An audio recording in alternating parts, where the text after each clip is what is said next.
All right. Can everyone hear me and see my screen? Yes, sir. Thank you. All right. So I want to welcome everyone to the ordinance. Oh, we're hearing you, but we're not looking at your screen.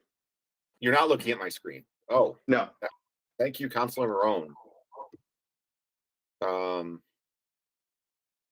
Give me 1 second.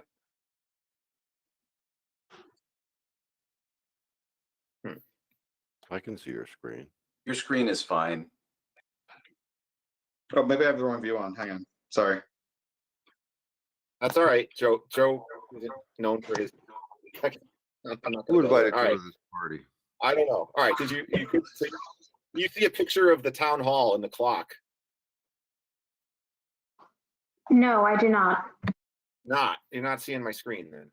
All right. I see you.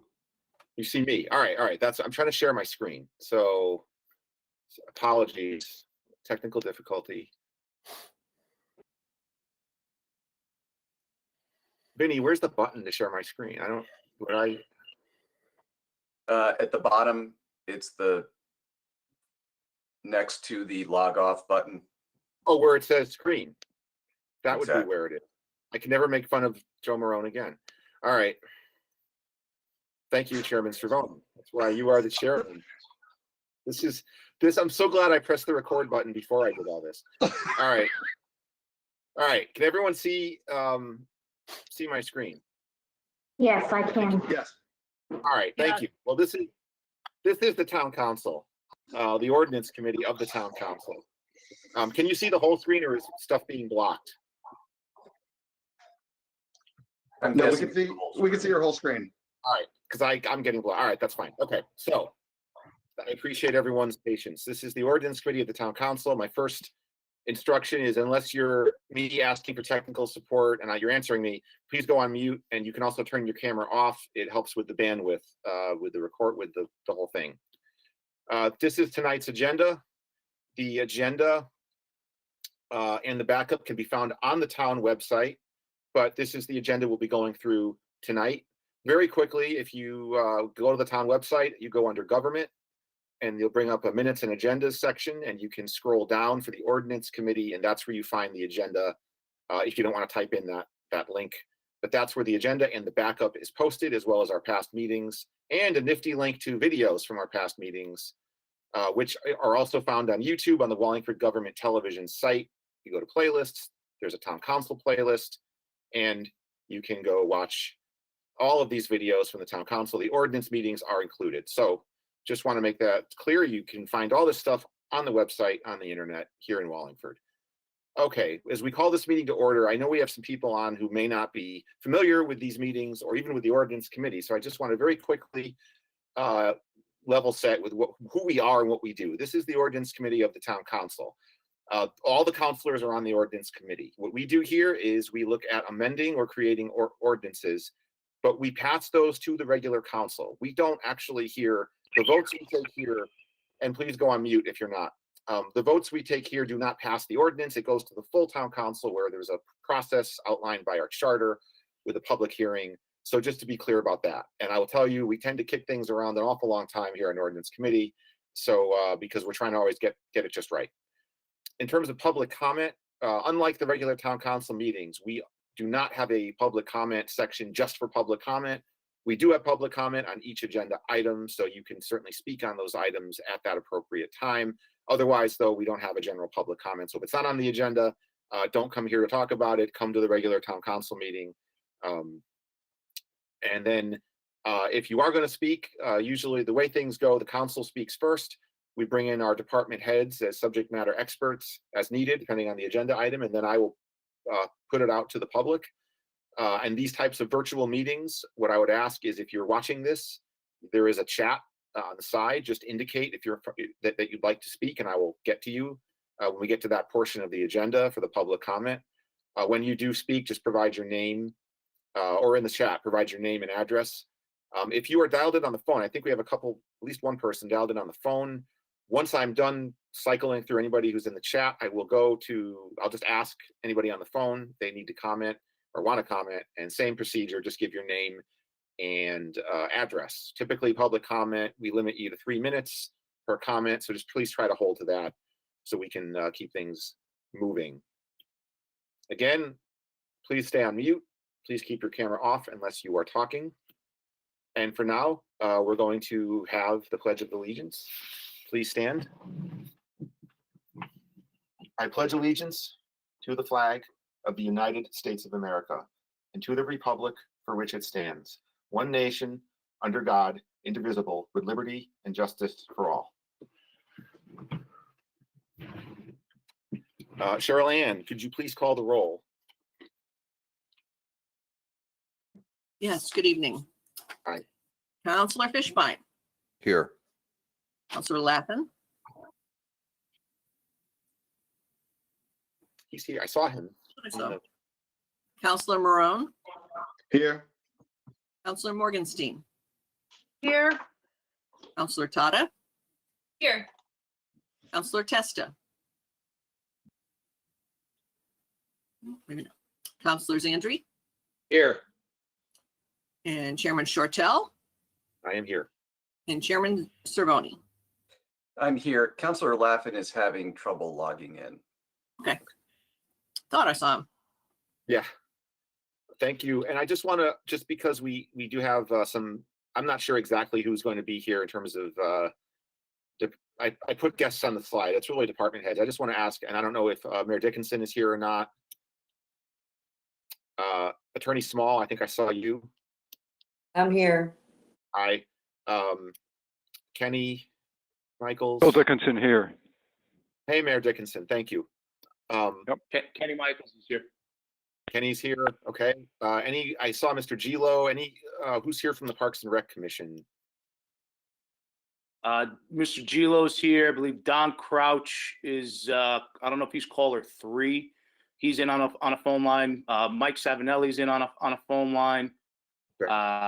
Rec Commissioner Steve Versace is in on, I believe, a phone line, and Jason Michael is trying to get in as we speak. Got it. Thanks, Kenny. I appreciate that. So that's the full commission, I think. All right. Chief, I saw you, Chief Wright. You were here early, and yes. Good evening. Good evening. And Ms. Miranda, I think I saw you as well. Yeah, I'm here. Hi, welcome. Okay, great. So we have, I think those are the key people from the town who would be here. So we're gonna move on to item 4 on the agenda, approval of the minutes from our last meeting, which was February 2nd, a month ago tonight. I make a motion that we approve those minutes. Second. A motion and seconded. Is there any discussion on this? Mr. Chairman, Yes, Councilor Fishbein. I'm going to abstain from the vote. I was not present at that last meeting, so thank you. Understood. Understood. Thank you. With no further discussion, all in favor? Aye. Aye. Aye. Opposed? We do have Councilor Fishbein abstaining. And that motion passes. Those minutes are accepted.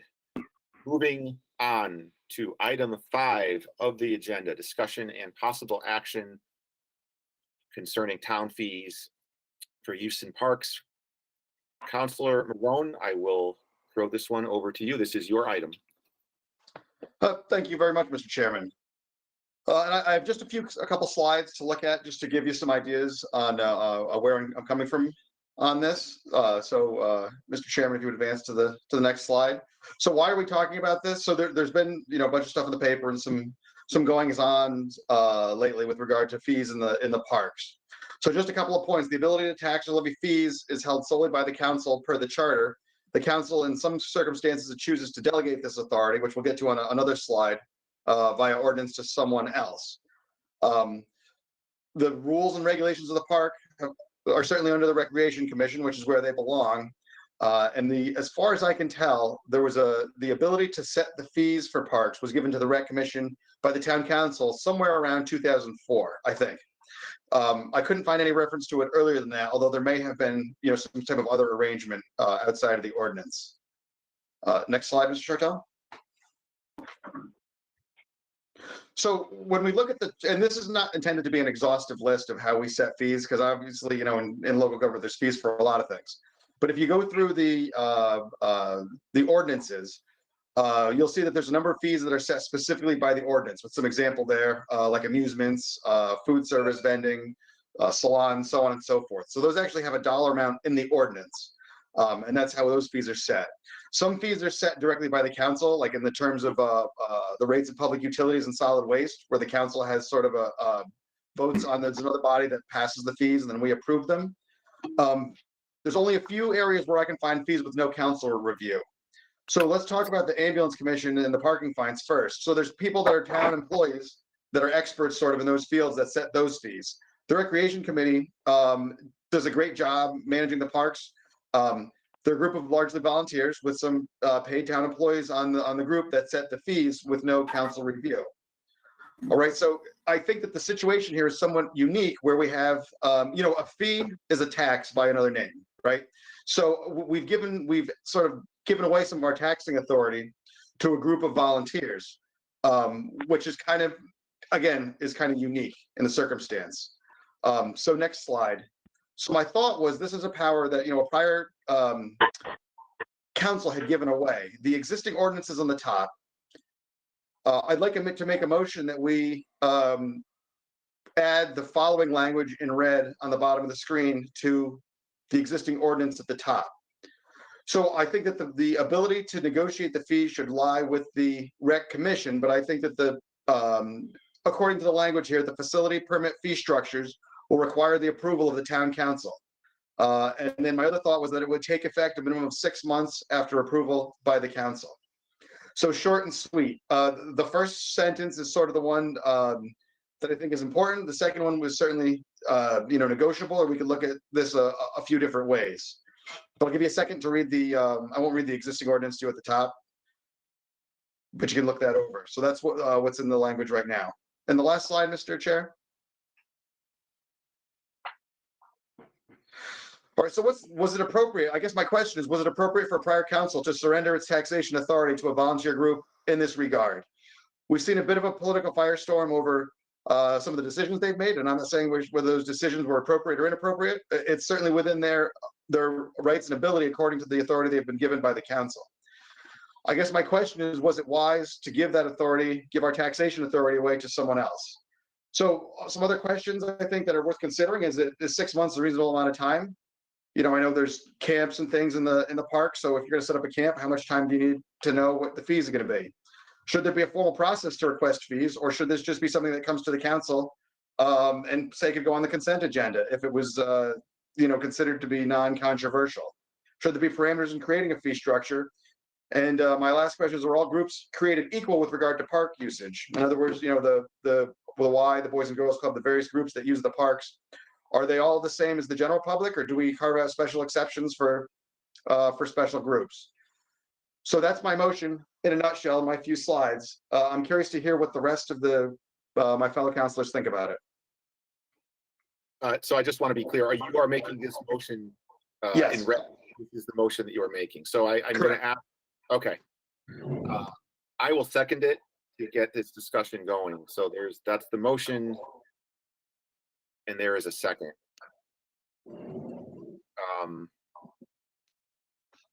So now let's go to, I just want to stop sharing my screen, which is fun. I see we do have a comment here. Hold on. Chairman Cerrone, who's in the comment box? Because I'm trying to get, oh, here we go. All right. Councilor Fishbein, you are first. Thank you, Mr. Chairman. So, Mr. Chairman, I do find it helpful if the text is up shared on the screen, Okay. whether for this or for in the future. But my question is, why the 6 months? Why, how would that work? That's my first question. I'll give that to Councilor Marone. Thank you, Mr. Chairman. So, Craig, my thought was the 6 months would be there if you were going to So let's say that you had an event that you were planning in one of the parks and you were charging a fee for it, say, and you were one of these, it's like the situation that we're talking about now. You would need, I would assume, some lead time to determine what the fees that you're going to charge and so on and so forth. So I didn't think it would be fair to a group to say offer them the use of the park and then at the 11th hour change the fee. But certainly it's something we can talk about. So if I was to arrange for a party at Pregnant Park in August for the following April, and in September, this body came up with a fee, then I wouldn't know when it would kick in after I had already planned for that. And that was one of my concerns about the 6 months. I understand that people need to plan. Would it perhaps make more sense if annually, let's say February, review of the fee of schedules or whatever, and that we had to look at it and we had to make a decision in February of each year. I'm just not used to an action being made, although I shouldn't say that because that happens in Hartford all the time. And they go into place July 1 or October 1, so you can plan. So I understand. Just thinking it's the first time I've seen it. So I thank you for the answer, and I'm contemplating. So thank you. Thank you, Mr. Chairman. And Mr. Chairman, if I may respond very briefly.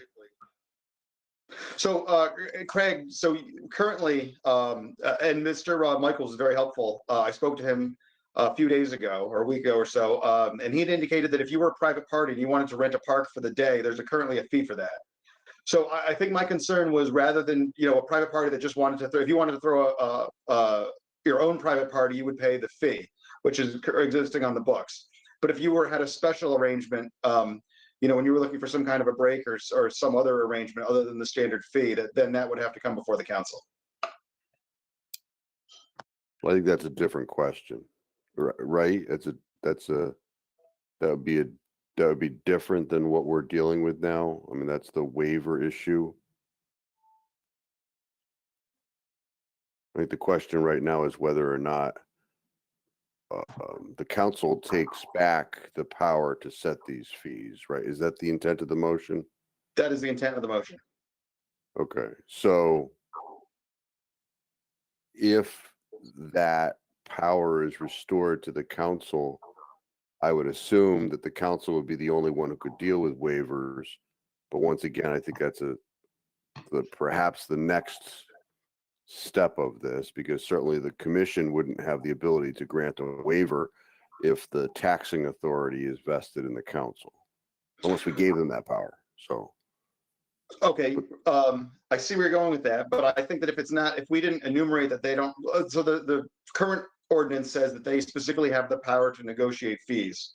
So my thought was that if they could negotiate a fee and then would still require the consent of the council. We have other town departments say that negotiate, like the law department negotiates fees all the time on tax issues and brings them to the council for approval. yeah, I guess that would be the most efficient way to do it, because otherwise you end up with negotiating in public, which can become wonky and cumbersome. So, but with regard to the motion that's on the floor, I'm listening. So thank you, Mr. Chairman. Okay, thank you. Chairman Cervoni. Thank you, Mr. Chairman. So I just note with respect to the 6-month recommendation, when the council passes an ordinance, there's a 30-day period before it takes effect. And I'm not so sure why something like this has to have a length of time 6 times what 6 times what it takes before an ordinance takes effect. And I think to address Councilor Fishbein's concern, irrespective of when it's passed, I think that we should probably allow people who've booked already to rely upon the fee at the time it was booked. So put in a provision that says, that this shall apply to reservations made going forward. That is, if this council sees fit or the need to make this change. Those are my thoughts. Thank you, Mr. Chairman. Thank you. Attorney Small, I know you said you wanted to weigh in here.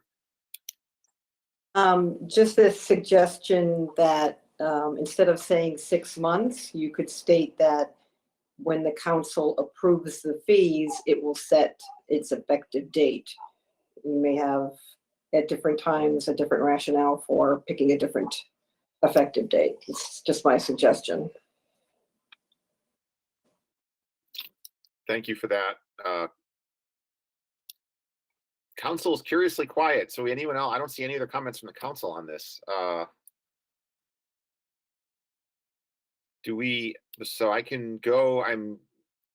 I see no other comments from anybody. So I'm pretty sure people have comments. I don't know if Mr. Michaels or anyone from the Parks and Rec Commission, do you want to reply to any of this? Do you want to weigh in, since we are talking about, a power that you have now, at least the commission has? Anyone want to weigh in from the commission? Kenny Michaels. Thank you. I do think this 6-month window that's a long time frame to wait for, if it does go that route, to wait for the approval to adjust the fee. Now, the last time the fees have been adjusted was 2015 to our facility fees. Now, it's not like it is something that happens often. It's, we review on an annual basis, and if need be, we act if need to. We haven't had to up until, this past year, where we really had to take a look at, our facilities and the usage and who's using them. The system has been in place to go back to Joe's original slide. He had 2004. I do believe it was 2003. Adam Manzares and John Gawlak put together the ordinances currently put together for the Parks and Rec Department and Commission. In 18 years, they've worked. In 18 years, I've been here 20 altogether, part-time internship and leading into my director's role. I've never seen the council involved in any of the decisions, nor the changes of the park fees. I just don't know why now, the opportunity is presenting itself. Okay.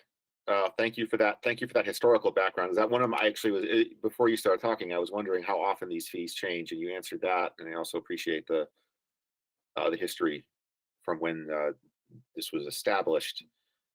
I think the elephant in the room is, I think, to answer your question, I can't speak for Joe, I don't want to speak for you, but I do know this has been a hot button issue lately with the YMCA and the Doolittle Park fees, and it's been in the paper. So I would assume that's why we're talking about it now. But So, Mr. Chairman, Councilor Morgan, I can. you go. Councilor Morgan, go ahead, Joe. Joe first, then Gina. Go ahead.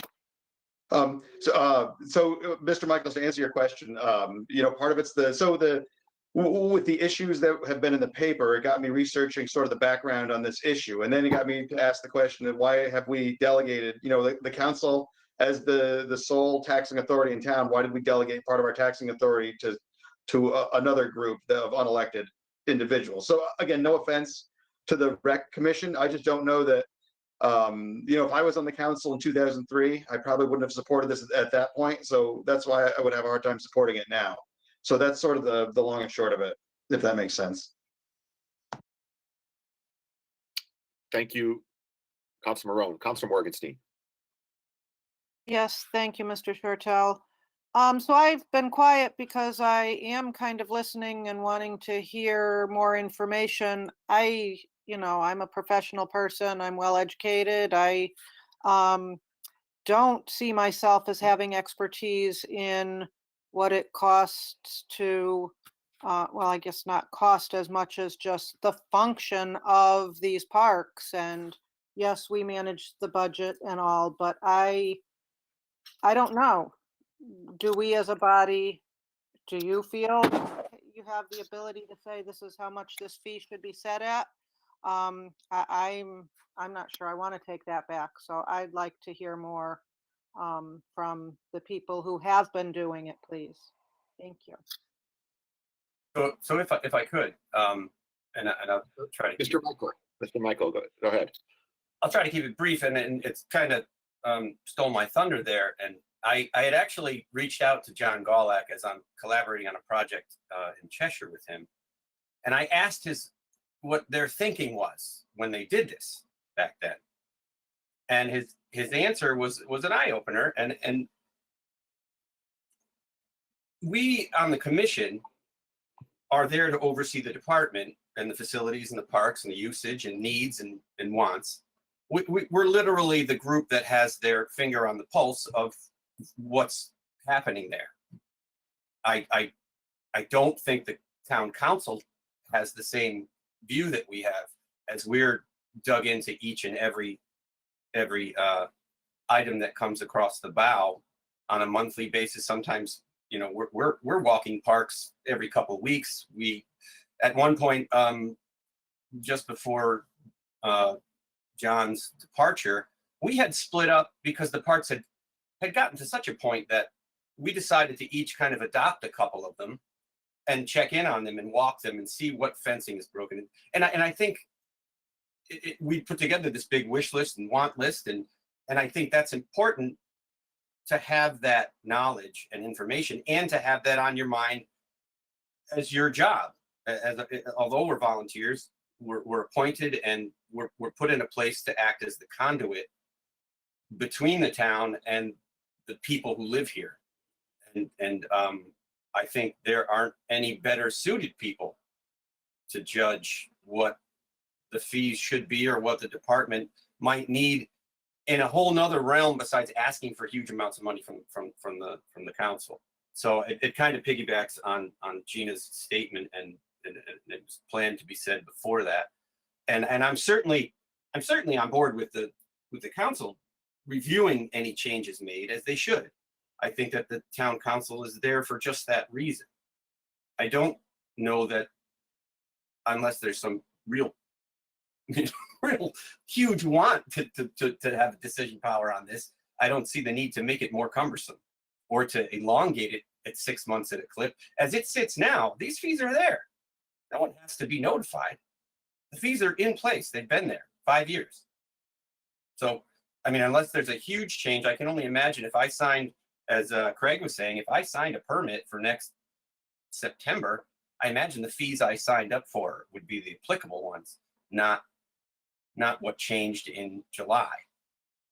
And that's about what I have to say on why it should. I think the decision making should stay with the people who are most familiar with the wants and needs of what the fees would lend to. Okay. Thank you for that. Chairman Cervoni. I saw that Councilor Fishbein had typed before Councilor Morgenstein. Did Oh, I missed that. I'm sorry. Councilor Fish, thank you, Chairman Cervoni. Councilor Fishbein. Thank you, Mr. Chairman. I still don't have the language in front of me, but I have the concept. You know, I'm adverse to the 6-month provision for the point that the Chairman, Councilor Cervoni, brought up. You know, I think 30 days should be sufficient. We certainly can write in there a grandfather provision. I think that should be understood. You know, I guess as a way that perhaps we could deal with this and just have, you know, incremental increases in the fees based upon the mill rate. The mill rate goes up by 2%, the fees go up by 2%. And then, you know, waivers come to the council. Whether the waivers come to the council or not, I think there has to be a set criteria by which those waivers are dealt with. So, you know, I'm certainly in favor of bringing this issue back to the council, you know, this power back to the council. I totally agree with what Jason Michael had to say. I mean, they are the experts here, but I'm troubled by the concept in general. So, especially the 6 months. So, thank you, Mr. Chairman. Thank you. Chairman Cervoni. Yeah, I just want to be clear. I don't see this as a tax. You know, everybody who owns a car pays property tax on the car. Everybody who owns a house pays real estate tax on the house. This is a user fee. These fees are for people who use the parks, for groups who use the parks, which I see as different than a tax. And Councilor Fishbein, I appreciate your suggestion of some metric to periodically adjust the rates with something relative to it. I think the challenge with the mill rate is that, by way of example, you can have, if there's huge grand list growth in a year, you can still have taxes go up, because if the grand list growth is caused by an increase in appraised property values, you can have the grand list go up. The taxes will go up, but you can also at that point have a decrease in the mill rate. The mill rate is adjusted to figure out what the rate of taxation is to realize the income needed on the town budget. So I think that the concept is good. I think that's not the right metric, because you can have a decrease in the mill rate, but taxes go up.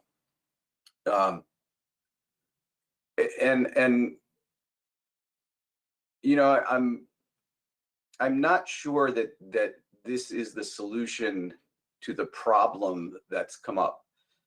The problem that brought this to everyone's attention is not a change in the amount of the fee. It's a policy decision that the board is making, the commission is making, about who should pay fees. And I think that's different than addressing the periodic setting of fees. And I'm not sure that this is the right way to address that. And generally speaking, I do believe, I think the commission sits in an advisory capacity to the Park and Rec Department. I think Ken Michaels is running the business day to day, but Jason Michael and his gang show up periodically to give advice and to respond and to be the representative pulse, as Jason indicated, of the users of our facilities. I think it's a relationship that's worked well historically. I'm not sure I'm interested in this solution to the problem, and I'm not sure it's the solution to the problem that brought it to our attention. Thank you, Mr. Chairman. Thank you. I just I'm just gonna make a very quick comment. I think there's some great views going back and forth on this. I will say though, we're not experts on Park and Rec stuff, but neither are we experts on utilities. And yet the council can override the Public Utilities Commission. They can set the electric rates and we can say no. We can veto them within 21 days or 15 days. There's a window. So I think that the expertise argument, I was on the Board of Ed. I voted on all sorts of things I didn't have expertise on. And I vote on all sorts of things up here I don't have expertise on. So I think that argument I don't necessarily doesn't resonate with me because of all the other stuff that we can potentially have a say in that we aren't experts in. And there's another body that does it. So I would just offer that. I think I do agree. I think there are two separate issues here. I think what you said, Chairman Cervoni, in the sense that there's the philosophical issue of should the council take this power back or take back some kind of veto power. That's not going to necessarily change or affect the specific problem that's come up with Doolittle Park, because that's kind of part two. So there's kind of two issues here. Okay, that's just where I am right now on it. So Councilor Tata, you are next. Thank you, Mr. Chairman. In regards to the, why is this coming up now? I think at least I know I personally received a lot of emails and phone calls from some upset YMCA camp participant parents and others involved. And asking what the council could do. And if I could maybe speak for Council Marone, I think maybe the idea of this was that this was really what we could do to try to do something to maybe step in. So like some others said, I don't really have an interest in, trying to be a part of setting fees for parks, but when we had a lot of people upset about this and asking us if we could do something, I think this was, Councilor Marone's maybe idea of what the council could do, because we do set, we do make the ordinances, but so I think that's how it got to this point. But my question for the somebody on the Park and Rec Commission possibly is, well, I'm just wondering why this came up now. I don't believe your budget was reduced last year. I wasn't aware if there were any budgetary issues going on, or if you're not receiving enough money to cover your department. So I'm just wondering what the rationale was, why the eliminating the waivers came up now. If someone could just answer that for me. Sure, Councilor Tata, this is Kenny Michaels. So in regards to, there was never an official waiver that was ever filled out or completed for organizations such as the YMCA or the Boys and Girls Club. There was language, or there's current language in the packet that states the fee for which may be waived, and it lists several different categories and organizations. So it may be waived. It was never said that it will be waived. Our budget was cut by $22,500 last year. We're constantly trying to find ways to do more with user fees and rely less on the tax base come budget time. Since 2008, when the department started to make the swing and reduce what our department asked for from the general public, at one point our budget, I think, was just under 1.3, it was 1.2 million. From 2008 till, up until last year, our general fund budget was 930,000. This current budget season, we're $817,000 in the general fund. We're less than 0.5% of the town's budget. And it's something we kind of take pride in, because we do more with user fees. So for the people that come and register for our programs, or register for parks, or register for pavilions, that money gets put back into the programs, put back into the park facilities, which we're looking to do and exploring more ways to, as we were here, was it last month, in exploring options for advertising. We're constantly trying to upgrade and look at ways to make our park system better. And again, by using the user fees to do that. Okay, thank you. Fair enough. I'm wondering though, with the budget comment, was the reduction because of, well, first of all, I don't think it was a reduction. I think it was a reduction to the requested increase. I don't think anybody received less, but was that because of the pool this year? Because the pool was closed, or no? No, that was not. That was, we had cut 22,500 from the salary line from the general fund. Okay. All right. Perfect. Okay, that's all I have for now. Thank you, Mr. Chairman.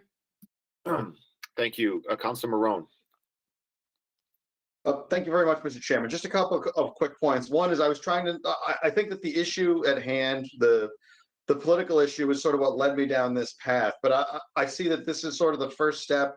I'm not sure that I'm even having to take issue with the decision that was made. My concern is more that we've permitted someone else to have the authority to manage these sort of things, but should be under council control anyway. You can call, you call it user fee, you call it a tax.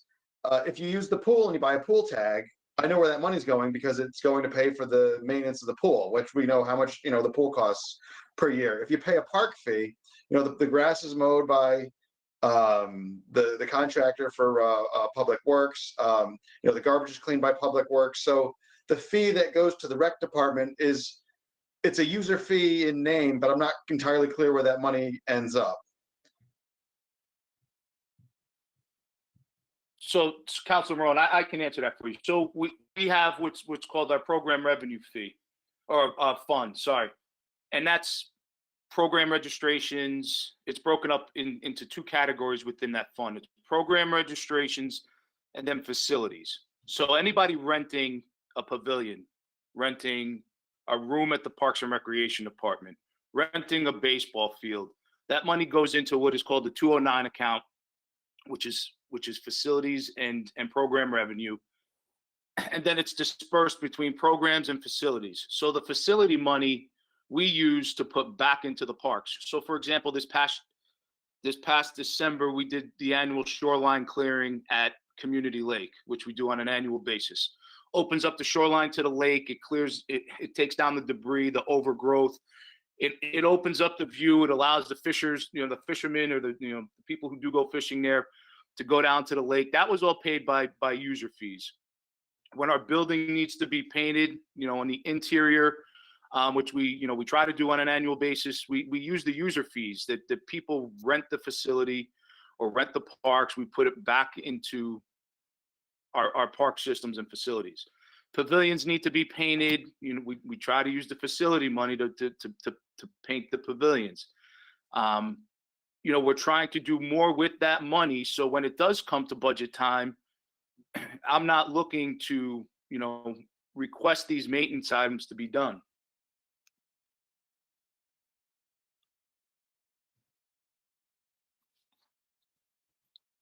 Thank you, Mr. Michael. Council Marone, did that answer your question? Are you? Yeah, no, that answers the questions. So the money doesn't go back into the park necessarily where you're using the fee. I guess my point is it's a fee for using the park, but the money doesn't necessarily go into the park. It goes into the whole system and gets used for other reasons. And not certainly the clearing of Community Lake is a great idea. I don't really have an issue with how you spend the money as much as an issue with how we set the rates and so on and so forth. Thank you, Mr. Chairman. Thank you. I don't see any other comments from anybody in the from the council anyway, or anybody at all in the chat. I can open it up to the public. If you are watching, you're on your computer, you can go in the chat and let me know you'd like to comment. But as of now, we got lots of people on, but nobody's talking. Councilor Fishbein, thank you. I can always rely on you to save me in this dead air. Go ahead, Fishbein. You make it sound like we get paid by the getting somebody to talk, which I know is not true. I don't want anybody to think so. Can Councilor Marone, because I still don't have the language, either email us or read the language again? Yeah, hold on. Let me put it on the screen again. Sure. Give me 1 second. As I muddle through this. All right, wait, I gotta go to meeting. All right.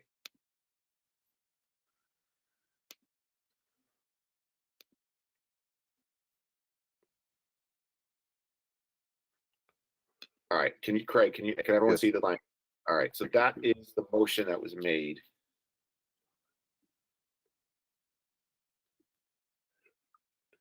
And I do think that, well, Craig, it's still you have the floor. Yeah, so I guess if we were to adopt this language, the council would be required to even approve the current fee structure. So I think that's something we got to deal with. Whether we take the current fee structure and we take back the ability to modify that. I don't know what the intent is of this language with that regard.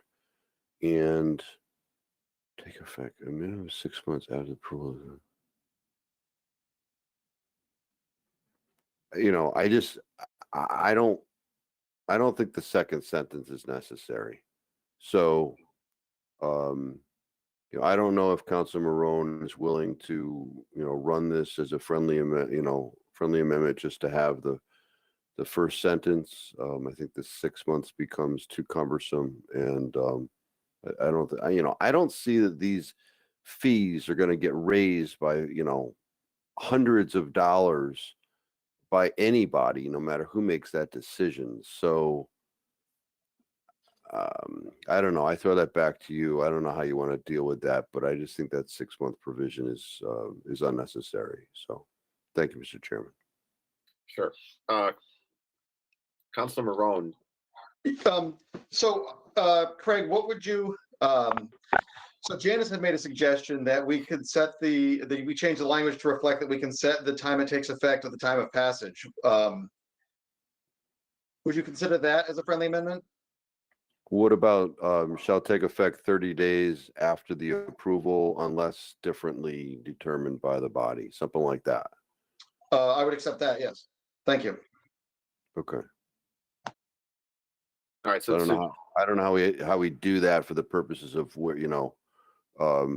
I would propose to, sort of formalize this. Fee structure changes will take effect 30 days after action by the council unless council determines otherwise.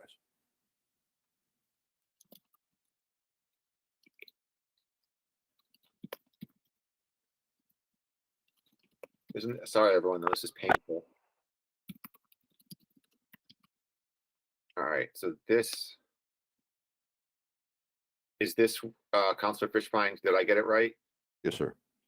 All right. Councilor Marone, you are amending your motion based on this language?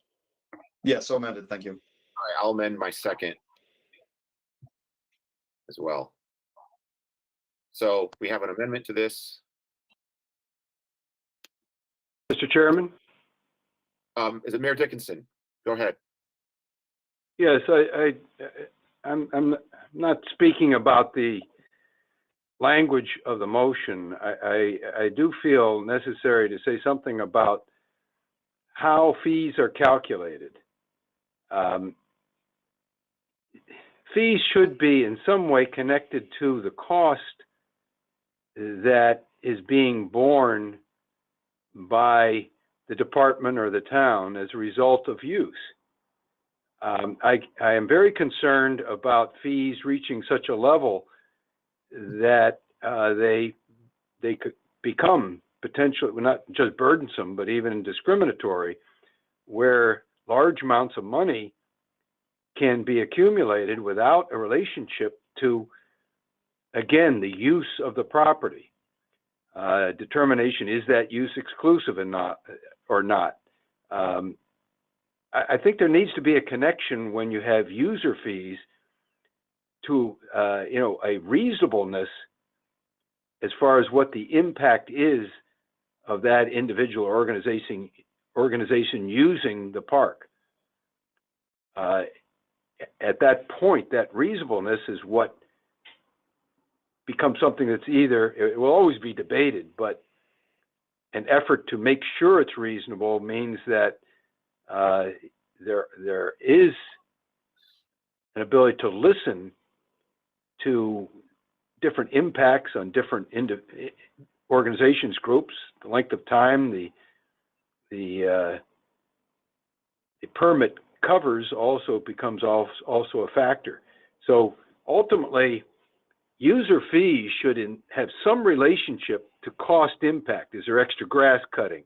Is there more wear and tear on benches? Is all kinds of issues of that kind should be part of the analysis. If there is no analysis of that kind, then what is the basis for the fee?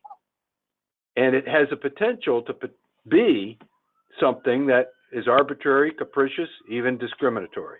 That's my concern. Thank you. Thank you, Mayor.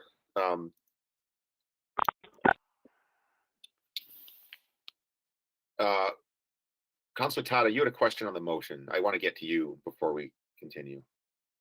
Yes, thank you. Two questions on the motion, actually. One, I just want to make 100% sure, I'm looking at the entire ordinance section. This only refers to park and facility fees, correct? I don't see anywhere else, just scrolling through the ordinances. Like, we're not gonna have to set fees for Zumba and yoga, right? This is just the facility fee. This is a separate item, correct?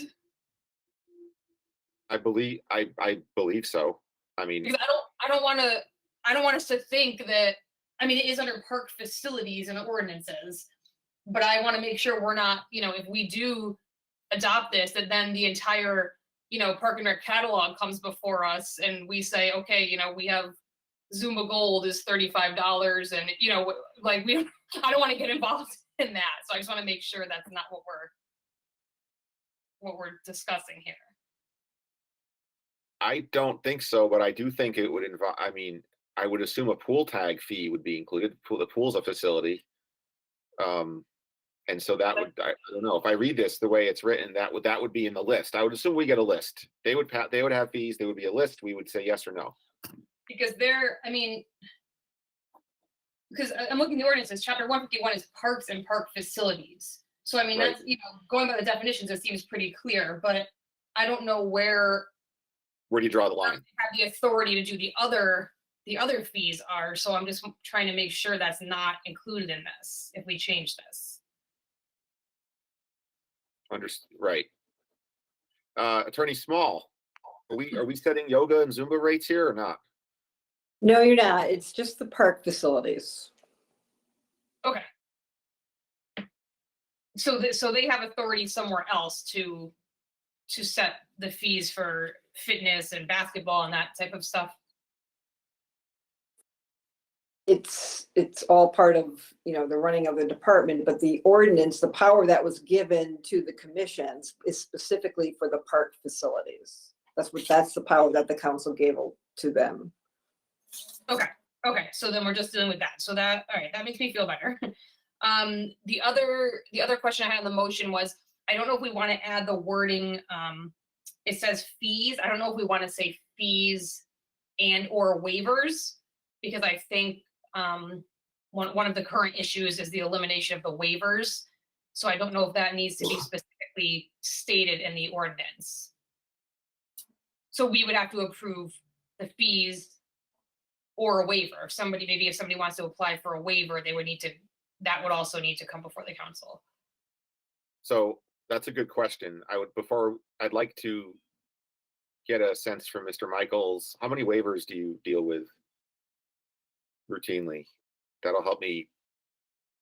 It'll inform my opinion on this. So as I mentioned earlier, there was never a formal waiver process. Nobody filled out a waiver application to submit to our department. It was based on the language in the packet here. I mean, we have our youth user groups that we don't charge field usage to. Our youth programs, volunteer-based programs. The Boys and Girls Club, their fee was waived for hosting their holiday basketball tournament. And that was something else we looked at. It was, 5 days after Christmas that they're utilizing the facility 8 to 10 hours a day that we gave to them gratis, but then, they're charging an entrance fee, into the gym to come watch your kid play basketball. The YMCA fee was historically waived, even though it was under the section that says the fee which may be waived. So there was always that language that there always could have been the charge. Okay. So basically, as Chairman Cervoni, I think, had said earlier, it's been an administrative decision. On those instances those are administrative decisions that are made. Correct. And so us doing this doesn't really change that, Attorney Small. Is that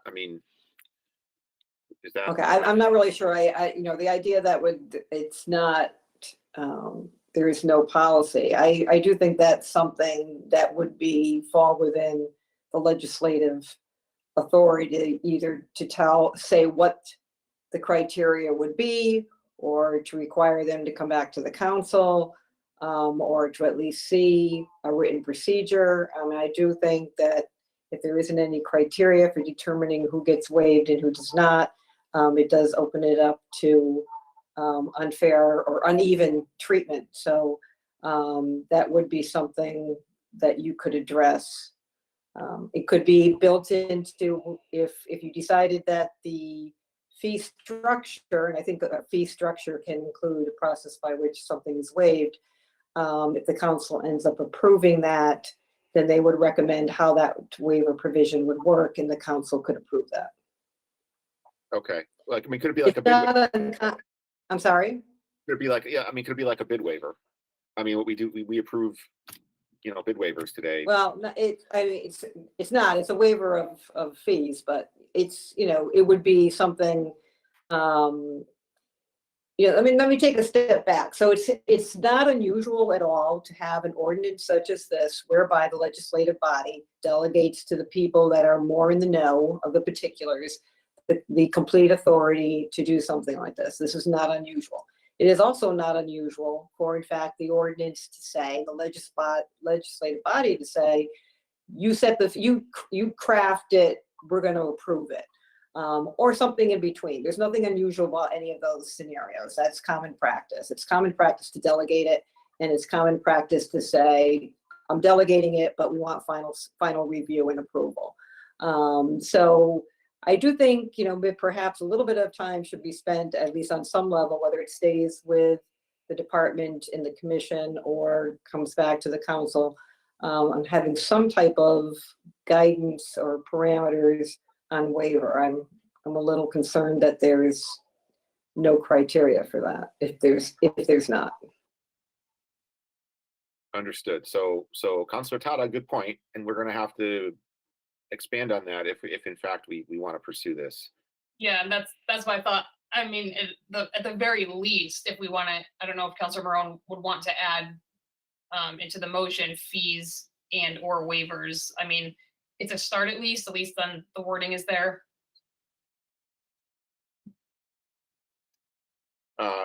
Councilor Marone, you are being asked. Yeah, Yet again.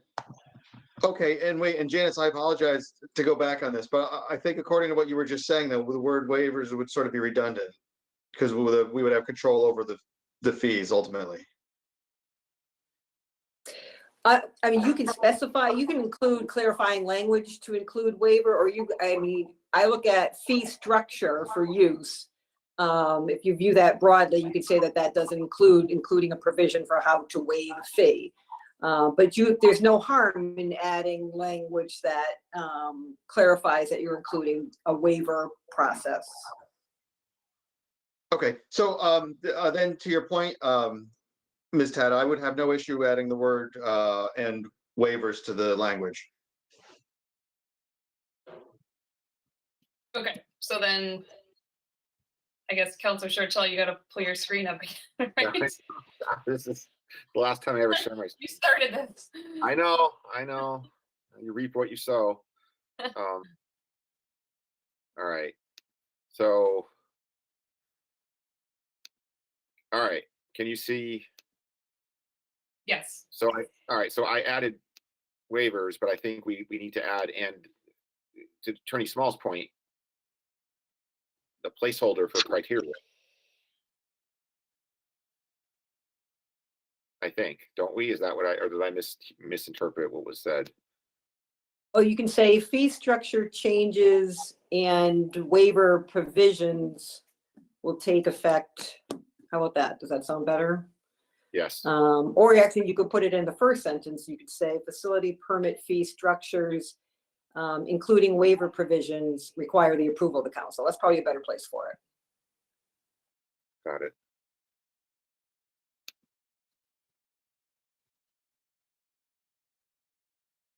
Okay. All right. Can I just provide a hypothetical scenario? Please. Yes. So if you're going to add that, what if we have somebody come on a Monday that wants to fill out a facility request form and wants to rent a pavilion and is looking to have the fee waived, but has to come in front of the council? It's Monday, they want their event on Saturday, but the council doesn't meet until the following Tuesday. What do we do? I'm not suggesting that it be structured that way. I'm just saying that the manner in which a waiver is considered, the criteria be be approved by the council, and then the department itself would do it. That would be my suggestion. Okay, thanks, Janice.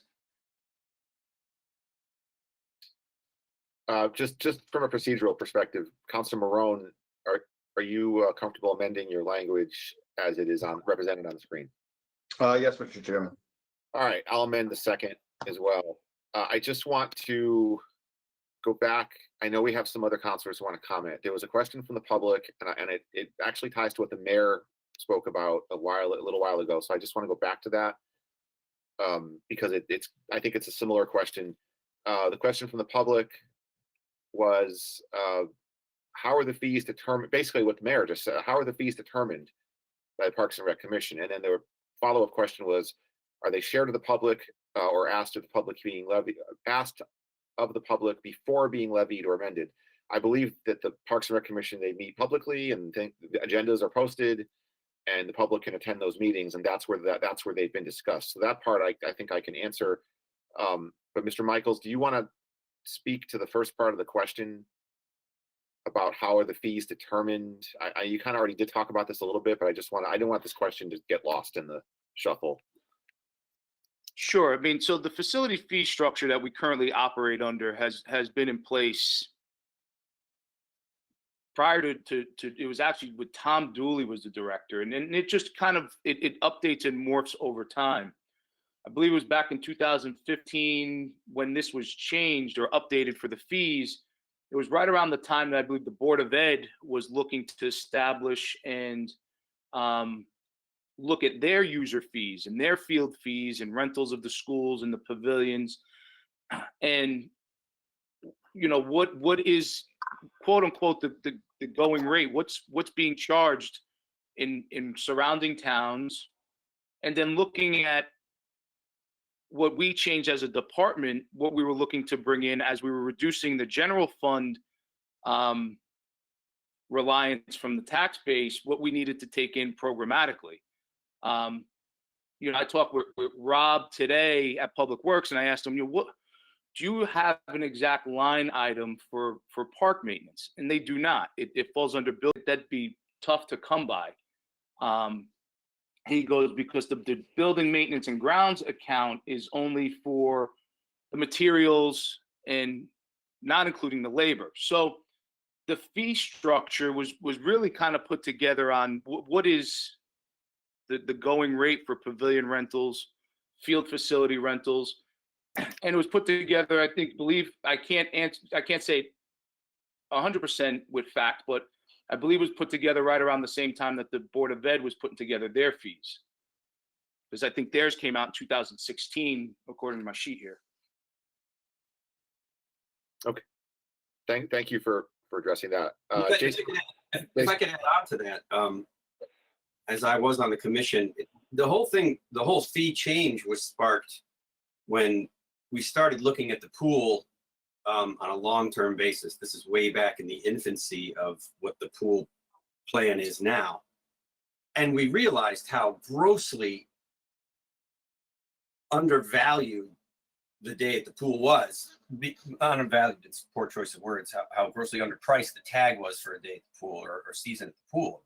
And we started looking at other towns, and we took road trips as a group to other towns and spoke to other pool managers and park and rec directors, and we had realized that between the money coming in for the tags and the money going out to maintain the pool, there was a right around a $50,000 hole isolated at the pool.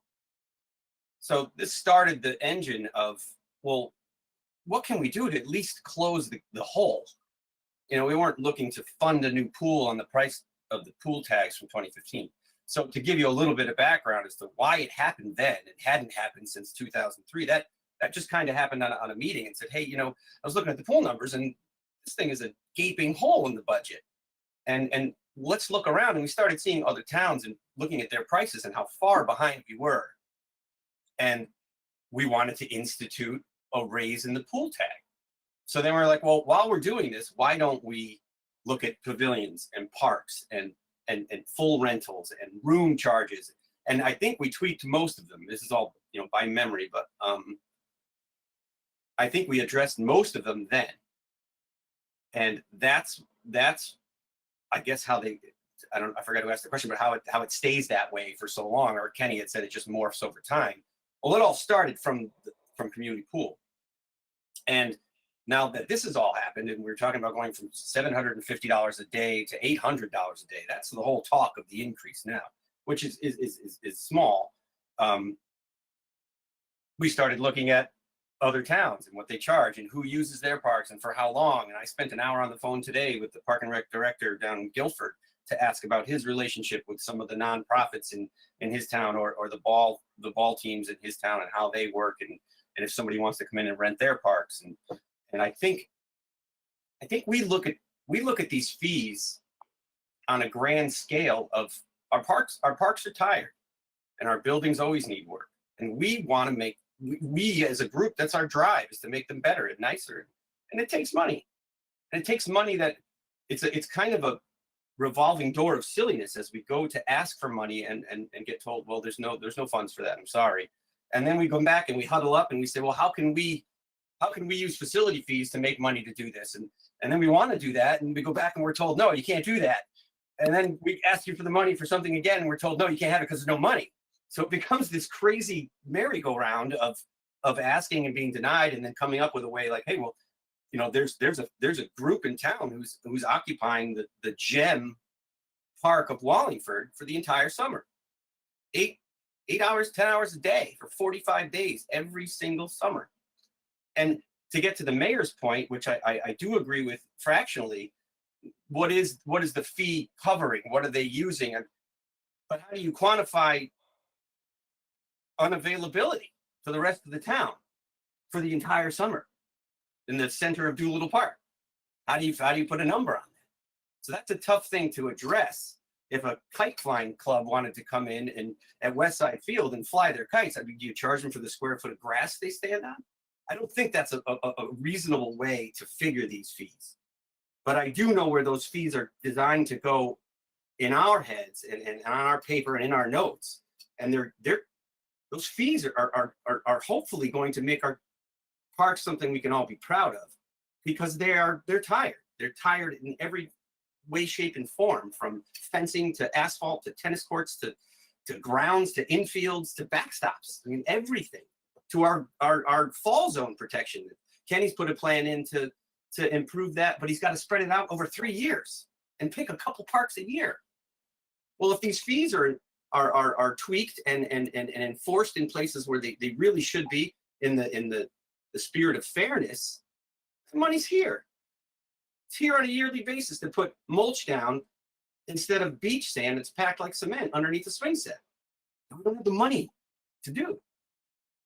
So that's a bit of the philosophical standpoint we're coming from on this fee schedule, and why we think they are a good thing, and why the fact that a taxpayer can't play a ball game in Doolittle in the middle of the day because the pavilion's rented every single day, which eliminates the ability to play baseball or softball while that's rented 45 days every summer.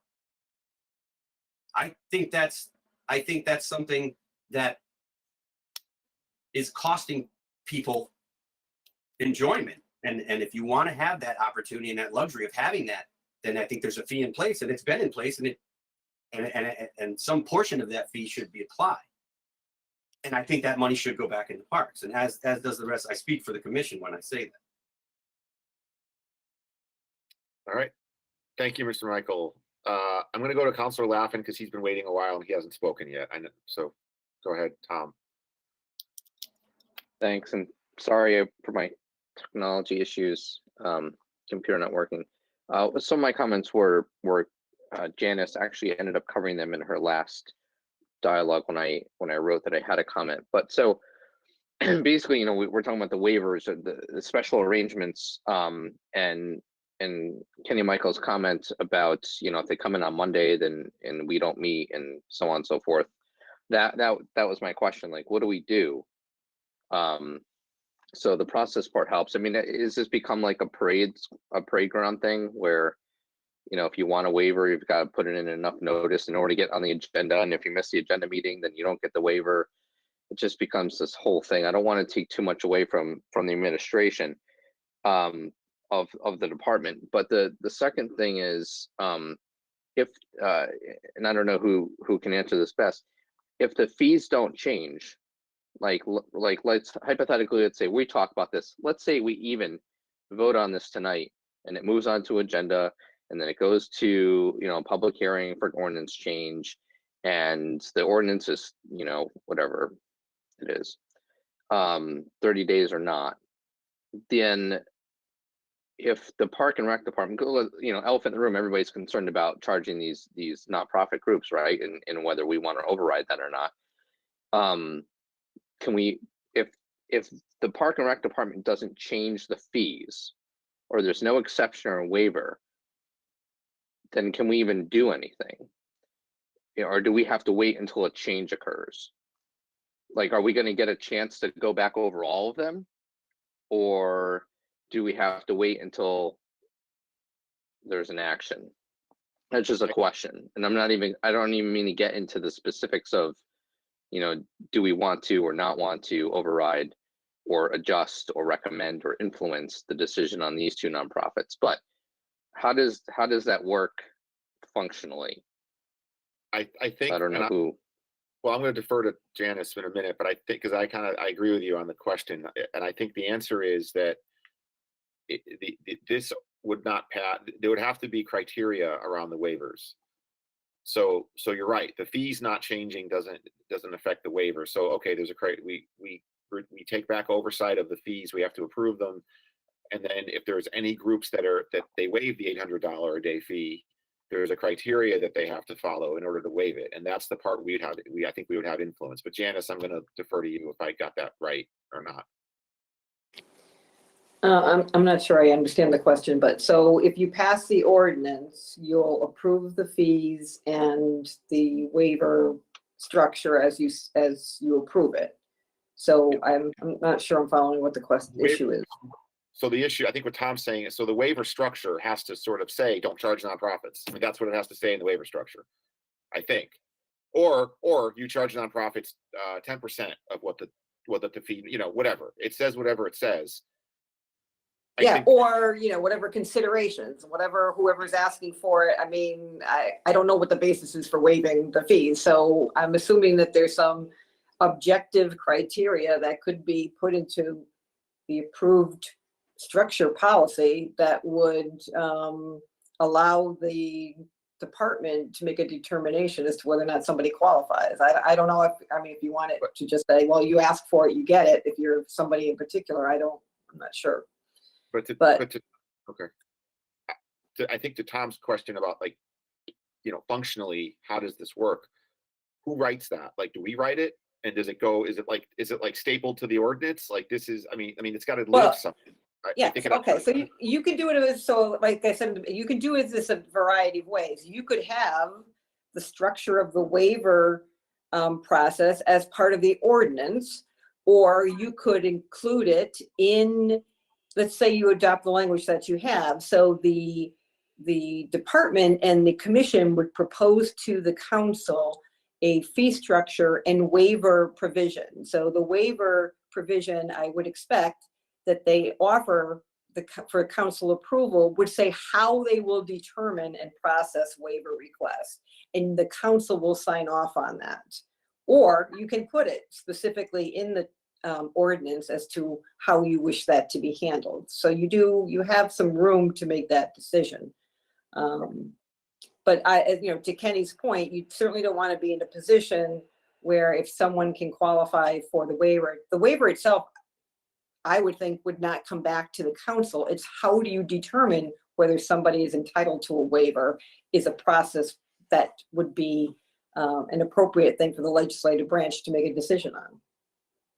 Does that make sense? It does to me. It really does, but I want to go back to Vice Chair Laffin and get hit. He asked I wanted to make sure he's good with that. Yeah, I mean, it makes sense in the sense that it's confusing. And then what happens? So, you know, like I said, so if we pass this tonight and it all gets squared away, and then it goes on to the next council meeting, or we have to set a public hearing first, right? and then it goes before an actual vote. So what if the Park and Rec Commission, they go through and they make all these changes and they enact all these things, then we, by the time the law changes, we have no jurisdiction to go backwards. We could only go forwards, correct? Now, I want to caveat with all this. I'm not even saying, and I don't think we should charge these two departments, but I'm not saying that I would love the responsibility of taking this from the commission either. So there is a balancing act that I'm trying to figure out there. But so if they could rush all this through or enact all this within the next 30 days, and then can we even do anything about it? Because that's really what's driving everybody, because this hasn't come up in how many years? And so the two issues that people are concerned about could really be handled and over with by the time it comes before us. At the time the ordinance becomes effective, I would expect that the department and the commission would submit to the council their proposal to be approved. Whatever they do between now and then is something that they have the authority to do. But at that point in time, then I think that you would be setting from that time forward what the fees are going to be, however you structure this. So it would be like fees for everything. Like we'd get a giant proposal or packet of all the exceptions, waivers, fees, agreements, and everything. Well, whatever they, forward. let's say they don't want, let's say the proposal is not to do anything different than they're doing. So they're going to give it to you and you're going to say, okay, we approve it, we don't approve it. I think the only thing that appears possibly to be missing is a bit more structure to how a waiver is determined. That's what it sounds like to me anyway. Yeah. Does that make sense? Yes. Yeah, I just wanted to make sure that, because I didn't read a mechanism for that, but I mean, if that mechanism exists, then that's great. If they would just do it because out of an agreement, that's great too. But I don't, is there a possibility that they don't have to? Black and white. I'm just asking. I don't know. I mean, maybe it's a non-issue. I don't know, is that directed to me? So Anybody, yeah. Up until the time the council passes an ordinance, the authority to set the fees is with the commission.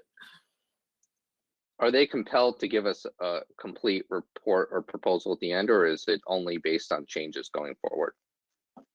Does the ordinance compel them to give us?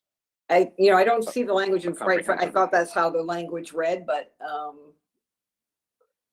I think it says that they have to be approved. I don't think it said changes to it, did it? It says require the approval of the town council. So facility permit fee structures, including waiver provisions, require the approval of the town council. And then fee structure change will take effect 30 days after action by the council, unless the council determines otherwise. So when the ordinance becomes effective, if you pass that, they would have to submit them to the council for approval. Okay. That's it for now. Thank you. Thank you. And it's funny, as you were talking, Councilor Laff, and I'm going to throw out I just thought of a few things because you used the word parade ground, and it occurred to me just that the council, I think there's a Catch the Spirit event that one of the churches does every September and uses the parade ground, and the council approves that. That's not a park or facility necessarily, but it is something the council approves. It's on our consent agenda usually every September. The council also has approved use of the Parisi Chambers for the Wallingford Community Theater. When we did our town a year ago, and I think there've been a couple of shows in the chambers. The council approved that. That was on the council. It was on the consent agenda, but it was something the council approved. The council even, and as I'm hearing this discussion, maybe I shouldn't bring this up. We changed the pool tag price in 2019 when we kept the pool open 2 weeks longer. So I'm just throwing these examples out of examples. No one has said this, but I'm just thinking, is the council overstepping or micromanaging? Those are all examples of things the council has approved and done, and some of them, routinely. It's just something that came to mind. All right, I know I'm behind here. Councilor Fishbein, you are next in line. Thank you, Mr. Chairman. So I'm disappointed that we're not going to be setting fees because I think Bikram yoga should be free for all Wallingford residents. That being said, this aspect of discriminatory practice that the mayor had referenced, The fact of the matter is, without some criteria, that's exactly where we are with regard to waivers. If there is no criteria on whether or not a waiver is going to be issued, I mean, in one of the correspondences that we got regarding this issue, the word discriminatory appears in there. So, that has to be resolved. That being said, I am totally, I don't know if it was Mr. Michaels or Mr. Michael who said it about, the utilization of Doolittle Park for a full day to the exclusion of Wallingford residents. I mean, I don't know that I'm in a position to determine what the fee should be for that and how many days in succession. And, look at West Side Field. If somebody wants to use a portion of that, I mean, how are we as a council going to figure that one out? I think we have to give a level of trust to those individuals that we've appointed on the commission to make those determinations based upon the criteria that we give them. So we could set the fee structure. I think it's going to be very difficult for us to parse out what a fee is for, an eighth of Doolittle Park and a half of West Side Field and all of that stuff. I don't know how we deal with that, and I don't know how they're dealing with it. But then I think we give them criteria by which they can waive. And that way, somebody who doesn't get a waiver can say, similar to a bid document, there's a score sheet. Because one of the issues that we heard was like the Boys and Girls Club, which is a nonprofit, charged parents to come and watch their kids, so then, you say no nonprofits are going to be charged a fee because they're a nonprofit, then they're doing something that I don't necessarily think is appropriate given they're getting the fee for free. So perhaps you score the individual or the entity based upon our criteria, and they get the waiver. They don't based upon a certain scoring, and then there's some sort of paper trail, something that somebody who doesn't get the waiver can go to and say, here it is on paper. This is why you didn't get it, and this is the reason why the other one did. And that keeps discrimination out of the argument. So I know it's become a much larger discussion than I thought coming into this today, but those are my comments at this time. Thank you. Yeah, Craig, and I see you, Jason. Give me a sec. Craig, the first part of what you said, though, no one's asking the council to set these fees. We're looking to approve them. So even in what's being proposed, it's no different than really the PUC. I couldn't set the electric rate if you put a gun to my head, but we have the authority within 20 days or whatever it is to overturn the PUC's actions on the electric rates in town. So I'm viewing this through the same lens that whatever, if this were to go through, they still set the fees based on their expertise, and I think you're right about the second part. There's this criteria that doesn't seem to exist today around the waivers that again, I think in Janice's example, they could develop that too, and we could say, okay, this looks good, go apply it, or we could tweak it with them. But I don't think anyone's asking us to start setting fees unless I'm misunderstanding. Well, I understand we're not setting the fees, but the body's going to come to us and have us approve the fees. And I don't know that everybody's going to be happy with those fees, and then we're going to get pressure over those fees. With all due respect, I think perhaps setting electric rates is easier because you're doing it based upon a certain not criteria. You're saying per a certain unit, this is what's going to get charged. Whereas we have various parks with various acumens and various sizes and various uses. It's a totally different animal here. So maybe there's a better analogy, but I just think electric rates sitting here right now are easier to do than portions of parks. Okay, we disagree. We completely disagree on this. I don't think they're easier, and I think we approve all sorts of things that we don't have expertise in, and I just never. I don't. Again, there's all sorts of stuff we approve, and we're not the experts. Before I go, Jason, before I go to you, I just want to go to Councilor Tata because she's been waiting a while. Councilor Tata. Thanks. Sorry, I'll keep it quick. This might be the best question for Mr. Bose. I don't think he's on tonight, but if anyone knows the answer, Mr. Michael was talking before about fees and, receiving fees and to offset their costs, obviously. I could be wrong, but don't all revenues go directly to the town? Like, I don't think, like, when, let's say you sign up or you write a check for this park. So you're gonna rent the park for a day for a birthday party, and you write the check for $750. You don't write it to the Park and Rec department, correct? You write it to the town. So the town gets the money. It isn't. I don't know if anybody knows the answer. Councilor Tad, I think I can somewhat answer your question. I'm not Jim Bowes, but or do I try to play him at all? But I'll try and answer it the best I can. So all the payments are made to the treasurer town of Wallingford. So it gets cashed through the town, and then once it goes into the comptroller's office, then it gets divided or sent to whatever department that is processing the check. So when we stamp the check from our office, it has our 209 revenue account on it. So when it goes uptown, they know where it's getting processed to. Okay, perfect. So then, you do get the exact amount of money back that you charge. We do. Unfortunately, it does not carry over from budget year to budget year. So, we try and get all our repairs in that fiscal year, and then whatever's left does get turned back to the general fund. Great. Okay, that's helpful. Thank you.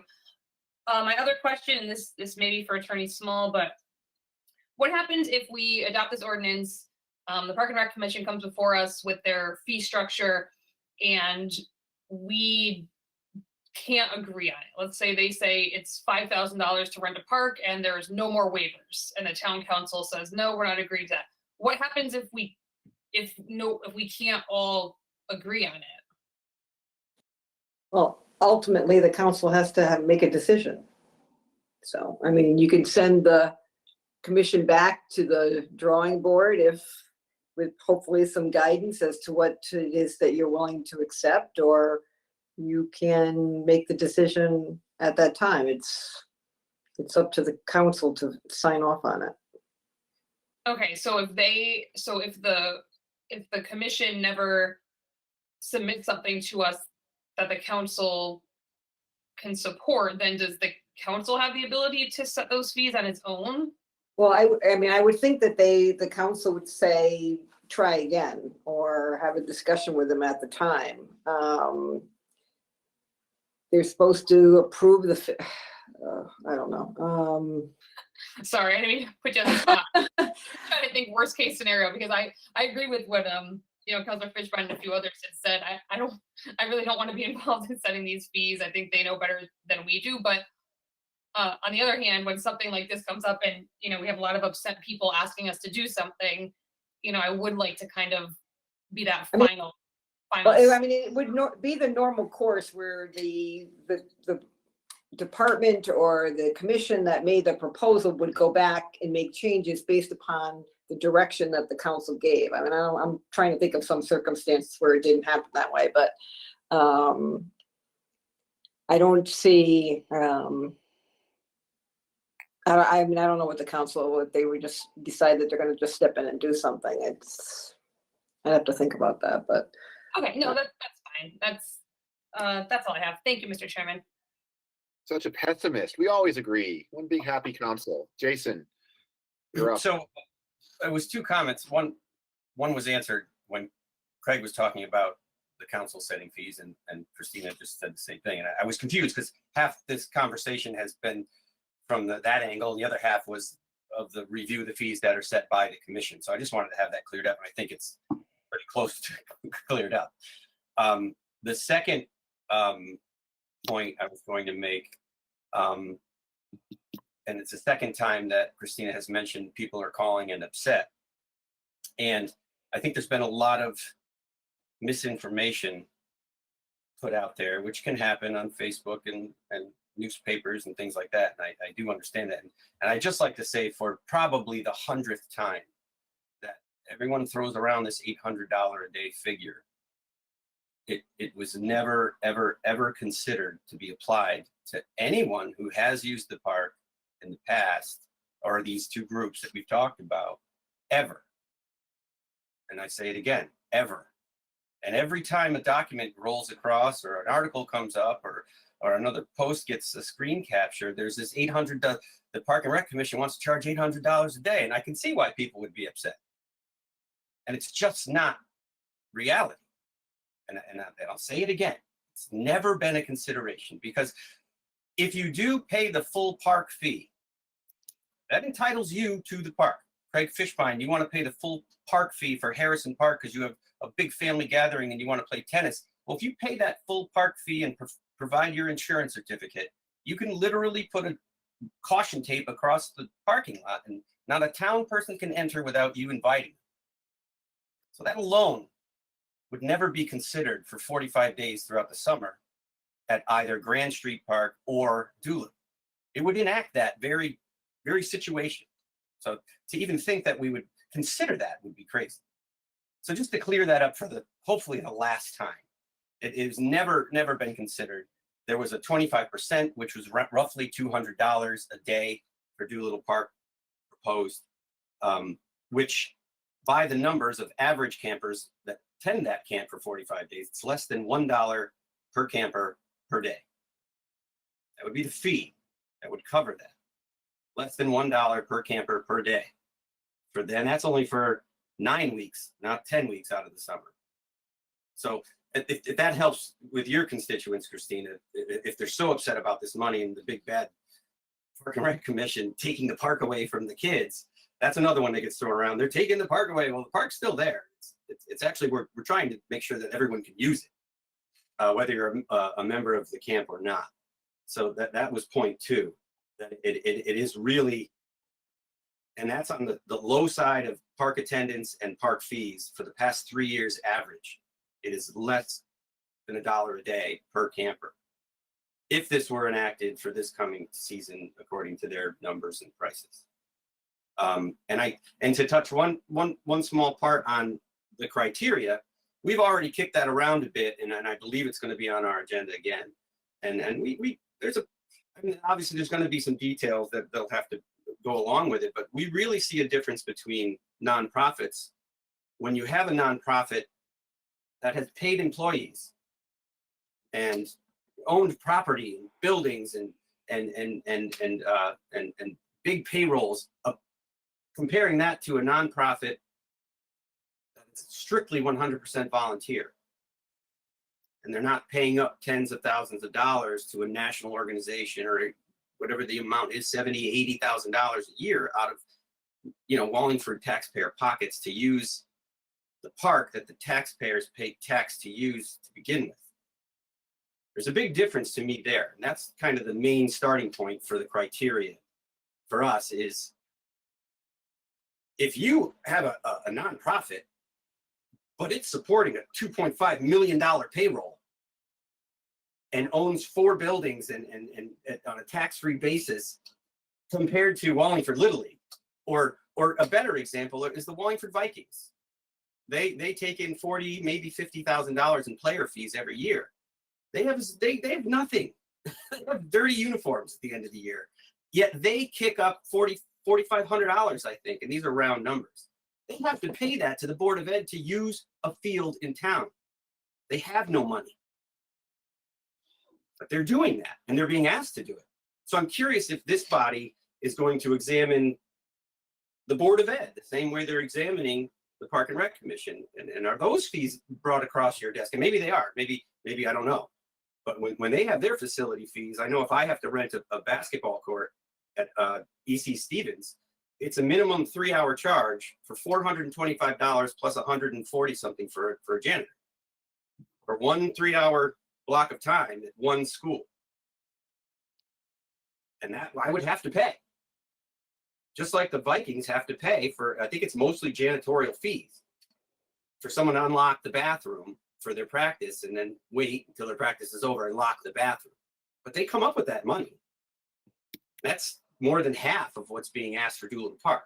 Just to put things in perspective, I'm not trying to hammer down on anything in particular, but I don't think a lot of people know the real details. And I think that does rile up some people on Facebook, and they end up calling you, and they end up, complaining, and it's a lot of unknowns out there. And when people start to hear you know, what we have in store for the parks and what we want for the parks, and how that becomes attained, and also who's being given waivers and not. I think all of that stuff matters, and I was hoping to get a time that was applicable to put that out there. And if this was kind of wrenched in, then sue me. But I thought that was necessary information for everyone here to hear, especially that there is a difference between the YMCA and the Wallingford Girl Scouts. There's a glaring difference, and that's a fact. So I think if we are going to talk about waivers, or if the commission is charged with coming up with a criteria of them, I think that's probably one of the places that we may start. Thank you. Thank you, Mr. Michael. A quick question. Janice, I'm just curious, based on something that Jason just said, does any of this cover the Board of Ed buildings? Because doesn't the town own those buildings ultimately? You don't have any authority over the Board of Ed. State law, sorry. Fine. All right, Gina, Councilor Morgenstein.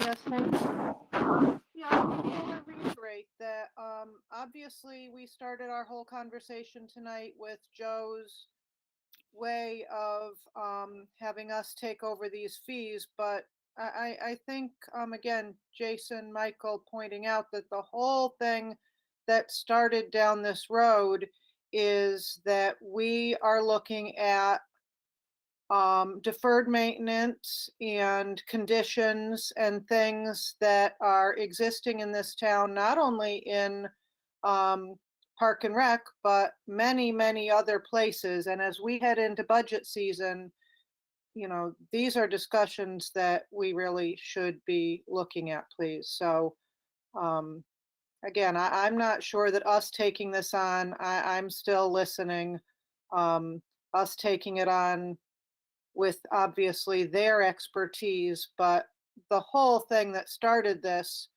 was not who handles the fee schedule. I mean, it was because someone let slip that they were considering. I mean, the reality is they had been meeting and they had not even made an announcement. And as Jason Michael says, what was reported as to what was going to happen was not even accurate. So we're all here spinning our wheels based on Facebook rumor that got the public ire going. Thank you. I'm glad you're still listening. I thought you were going to call the question. Councilor Marone. Thank you very much. I just wanted to double down on something that Councilor Morgenstein just said. You know, this sort of goes to what Mr. Michael said as well, is that my idea was that this cuts both ways. So, you know, you could look at this as addressing the Park and Rec Commission handling certain fees with the certain groups. But I mean, the council could also take the perspective that the fees aren't enough, or that maybe certain groups shouldn't be exempted. You know, we've spent a lot of time in this body talking about the idea of government picking winners and losers, right? So I think if you carve out a couple of nonprofits and say that they get free use of the park, you know, for whatever conditions, but other nonprofits don't, I think that could be an issue. So I think that this is exactly the kind of reason why, you know, we have a town council, is to make these kinds of decisions. So if the Park Commission comes up with some kind of an agreement and then it comes to the council, you know, it could go on the consent agenda. It doesn't have to be a long drawn out conversation if it's something, you know, non-controversial. But I think that the way that this whole thing played out, and it was kind of sprung on them, in that there were, you know, there was sort of a political issue developed around the conversation that hadn't actually been enacted yet, is exactly the reason why you want to have these things in front of an elected legislative body, because then you know, you have sort of your day in court. It goes in front of the council, we can discuss it, and then we can agree or disagree. You know, I think this kind of issue belongs here exactly. We asked for this job for a reason, right? We're not volunteers. You asked to be elected to this job, and so now you have to put on the big boy pants and make the decision. So I think that this is exactly the kind of thing when it comes to what we charge the public for services that should come before the council and sort of get its day, you know, in court. So thank you, Mr. Chairman. Thank you. I don't see any other comments from the council. I have already thrown it to the general public. I will throw it one more time out to the public before I bring it back for a vote, because I think it's time we took a vote and figure out where we want to go with this. So one more time, if anyone from the public, either on the phone or in the chat? And seeing none, bring it back to the council. I'm just going to share the language one more time so you can see what it is you're voting on. Here it is. Hopefully you can see it. Madam Clerk, will you please call the roll on this? Yes, we'll go alphabetical. Sure. Fishbein, Yes. Even though Laffin, Cervoni comes first. Yes. Marone, Yes. Morgenstein, Yes. Tata, Yes. Testa, we said he's not here. Zandri, Yes. Chairman Cervoni, No. and Chairman Shortell. Yes. All right. So, as I indicated at the outset of the meeting, what all this means is this now goes to the regular town council for a public hearing that has to be noticed. I think it's 5 days in the paper, so it's not going to show up next week. That's up to Chairman Cervoni and working with Deb, the town clerk. So likely the second March meeting, but that's where this is going to go. So we will move on to the next agenda item, which is item 6, which is still a Parks and Rec issue. This one's about metal detectors. Discussion and possible action concerning metal detectors in parks. Mr. Michaels, do you want to talk to us? What's going on? Yes, absolutely. So based on our previous conversation, we have had some issues over the past couple of years of people metal detecting in our open fields and in open spaces and in open conservation areas. It's been an ongoing problem and causes issues for the Public Works Department, most notably when they go to line fields. I'll use Vietnam Vets as an example because that's one of the fields that we find it happening the most. Is people will be out there metal detecting, looking for the retirement treasure out in Vietnam Vets Field 3. And what they actually detect is the pin in the ground that Public Works puts in to line the soccer fields.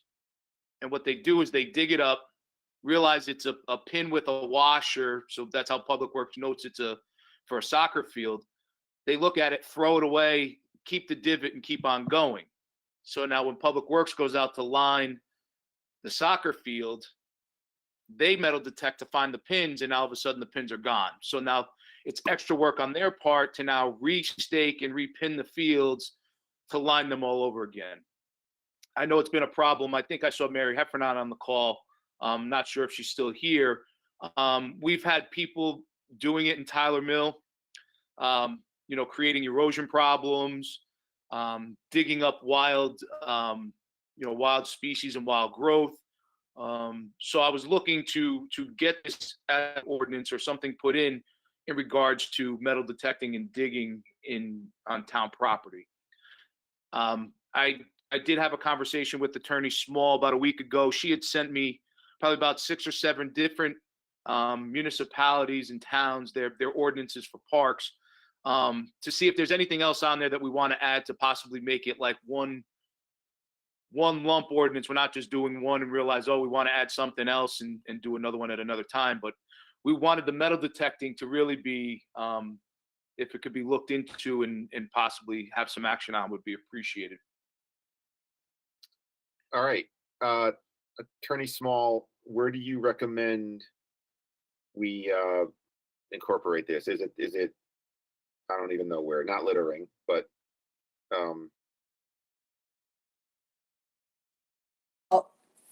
that's why I suggested to Kenny that they take a look at the list of other items that could go into, it's really going to be like a separate section because it's things that you're prohibited from doing and can be fined. So instead of doing this piecemeal, which can be kind of costly in terms of, the advertising and getting them to our code printer, I suggested that he take a look at the list, and if there are other activities going on in parks for which we wish to find people, that we do it all at once.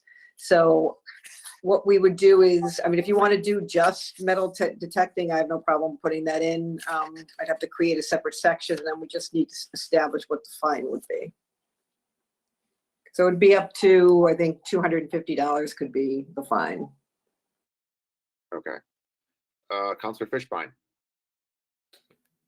At first blush, I understand the concern.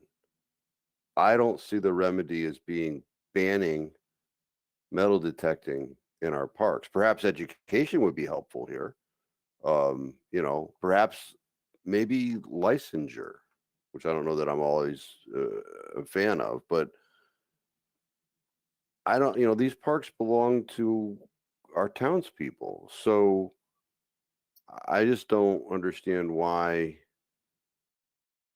we would do this, other than the concern about the lining of the fields and that kind of stuff, which I think you could get to through education. Indicate that the corners of the fields, or you put some sort of plastic marker, that indicates like an X or something like that, that there may be one of those things underneath there. But I don't know. I see no backup for this. So this is the first I'm learning about this. And I think I'm going to take a lot of convincing to be in favor of this. So thank you, Mr. Chairman. Thank you. Switchboard is lighting up. I'll explain the switchboard reference to the millennials later. Counselor Tata. My mom used to run a switchboard, so I do know what it is. Question, this would be for Attorney Small. Could we add a section, I'm looking at Ordinance 151-5. It's under the parks and park facilities again, but alcoholic liquor is prohibited, tobacco products limited. Would just be another section, metal detecting devices prohibited? Yes, it could be done that way. Okay, thank you. That seems, if we did go this way, I'm certainly not telling you your business at all, but if we did go this way, that seems like a simple way to do it possibly. It's just another prohibition, and there's already a few in there, so thank you. Thank you. I am going to go to Councilor Marone. Stick with the council first. I know we have a few other people are going to weigh in, but let's just get the council comments first. So Councilor Marone. Thank you, Mr. Chairman. To Councilor Fishbein's point, I agree that the land is for public use, but I don't know that digging, so the metal detecting isn't the issue as much as the digging. But the metal detecting leads to digging, right? So whether it be, a park with fields, or whether it be Tyler Mill or wherever, I don't know that if we want people digging on public property, because that kind of, destroys the use for everybody else. So I think it makes sense to ban the metal detectors in public space. People use them at the beach and stuff, but the beach you can dig without doing a lot of damage in some cases. So that's my 2 cents. Thank you, Mr. Chairman. Thank you, Councilor Marone. Let's see, Councilor Laffin. I want to echo also what Councilor Marone was saying. I think we have to look at the intended purpose of the said park. In the case of the soccer fields, that are playing fields, and there are signs that prohibit the use of driving a golf ball or letting the dogs run around or having dogs there at all. And that's to protect the use of the field. Maybe there's appropriate places in town parks to do metal detecting, but I don't have any problem with opening the door or closing the door on metal detecting in opening the door and prohibiting or closing the door on metal detecting, at least in designated areas like playing fields, or maybe certain public park trails that raise concerns amongst the Park and Rec Commission and the Conservation Commission. That's it. Thanks. Thank you, Councilor Morgenstein. Yes, thank you, Mr. Chairman. Yeah, I would agree and it looks like we're going to hear from someone who is actually part of a club that does such things. No one should be digging in parks really in general. I think it should be more of an ordinance of something to the effect of disruption of the continuity of the park. But if I've lost a diamond ring and I want to take a detector and try to find it, and just pick it up then in the grass, I think that's a completely different thing. So I think there has to be some wording that has more to do with altering the nature of the park, digging a hole where you've got a grass field. People can't hike in Tyler Mill and take home plants from, the ground. So there has to be some rules that have to do with physical disruption of the park. Thank you. Thank you, Councilor Morgenstein. I don't see any other counselors, so I'm going to go. I know Chief Wright, you said you're all set. So I'm going to go to Mary Heffernan from the Conservation Commission. Would you like to weigh in? Can you hear me? We can hear you. Okay. I just want to say, that I absolutely agree with Gina. There should be no digging on public open space. And I would have to take issue with Craig that, yes, this belongs to the public. These are town lands, but you could say the same thing about the mountain bikers that are making new trails in Tyler Mill all the time. It's not their property to do with as they choose. And digging in the fields could cause one of the kids to have a problem if they stepped into one of those holes in the middle of the game. And also, you're not supposed to be taking objects out of public space anyway. When you go up to Acadia National Park, you can't even take a rock out of there. And that's generally the accepted thing. Public space, leave it as you find it. So I'm not in favor of anybody using metal detectors anywhere on our property. Okay, done. Mary, what do you really, come on, don't mince words. I'm kidding. Thank you. All right, I believe, are there any other counselors who want to weigh in before I go to the public? I think, God, Craig, really? All right, Craig, what do you want? Go ahead, Counselor Fishbein. No, I just, once again, there's no backup for this. So I don't know the extent of the problem. Are people digging 2-foot deep holes? Are they digging 3-inch holes? I don't know. What is the extent of the problem? And, I totally agree the concern about the soccer fields and that kind of stuff. But, please let me know if somebody's digging a 2-foot hole on a soccer field. I don't know the extent of the problem, but, Tyler Mill, once again, I don't, I heard that there's issues with erosion based upon this digging. Is somebody bringing a backhoe in there? I don't know, maybe somebody can inform me as to the extent of this problem. So. All right, well, I think the extent of the problem initially is that at these fields, where the problem is, these are fields intended for athletic use, and the system by which the town uses to draw the lines to change the field from one sport to another has been disrupted because these pins are being pulled out. So that's I heard that. No, and right. I understand that, and I think I gave a cure for that. Is you could post a sign. You could say, at the corners of this field, there are metal pins, so please don't dig them up. You can do something like that, but it's the other stuff that I'm hearing about that we didn't get specifics on. So thank you. Well, understood. Okay, understood. I think the other stuff is a philosophical argument that you just can't go into a park, even though it's, public land and do whatever you want. I think that's the other half of the argument. But if I find a shiny rock in Tyler Mill that I think would look nice in my rock collection, how am I barred from taking that? I'm not. Are we going to? I mean, You are, Craig. well, but I am going to take it, but by what am I barred from taking that shiny rock that arguably I own as a taxpayer? You don't own it. It's a natural feature. And it's a lot of the holes that get dug in Tyler Mill are big holes. And, you know, like if you find an Indian head out there, that's an archaeological thing. You're not supposed to take that. You're not supposed to take anything. No plants, no rocks to build your stone wall. I mean, imagine if everybody just took everything they wanted out of there. I'm not saying And the that signage, I have to say about the signage, nobody reads it. You put up a sign that says, don't use metal detectors here, well, good luck.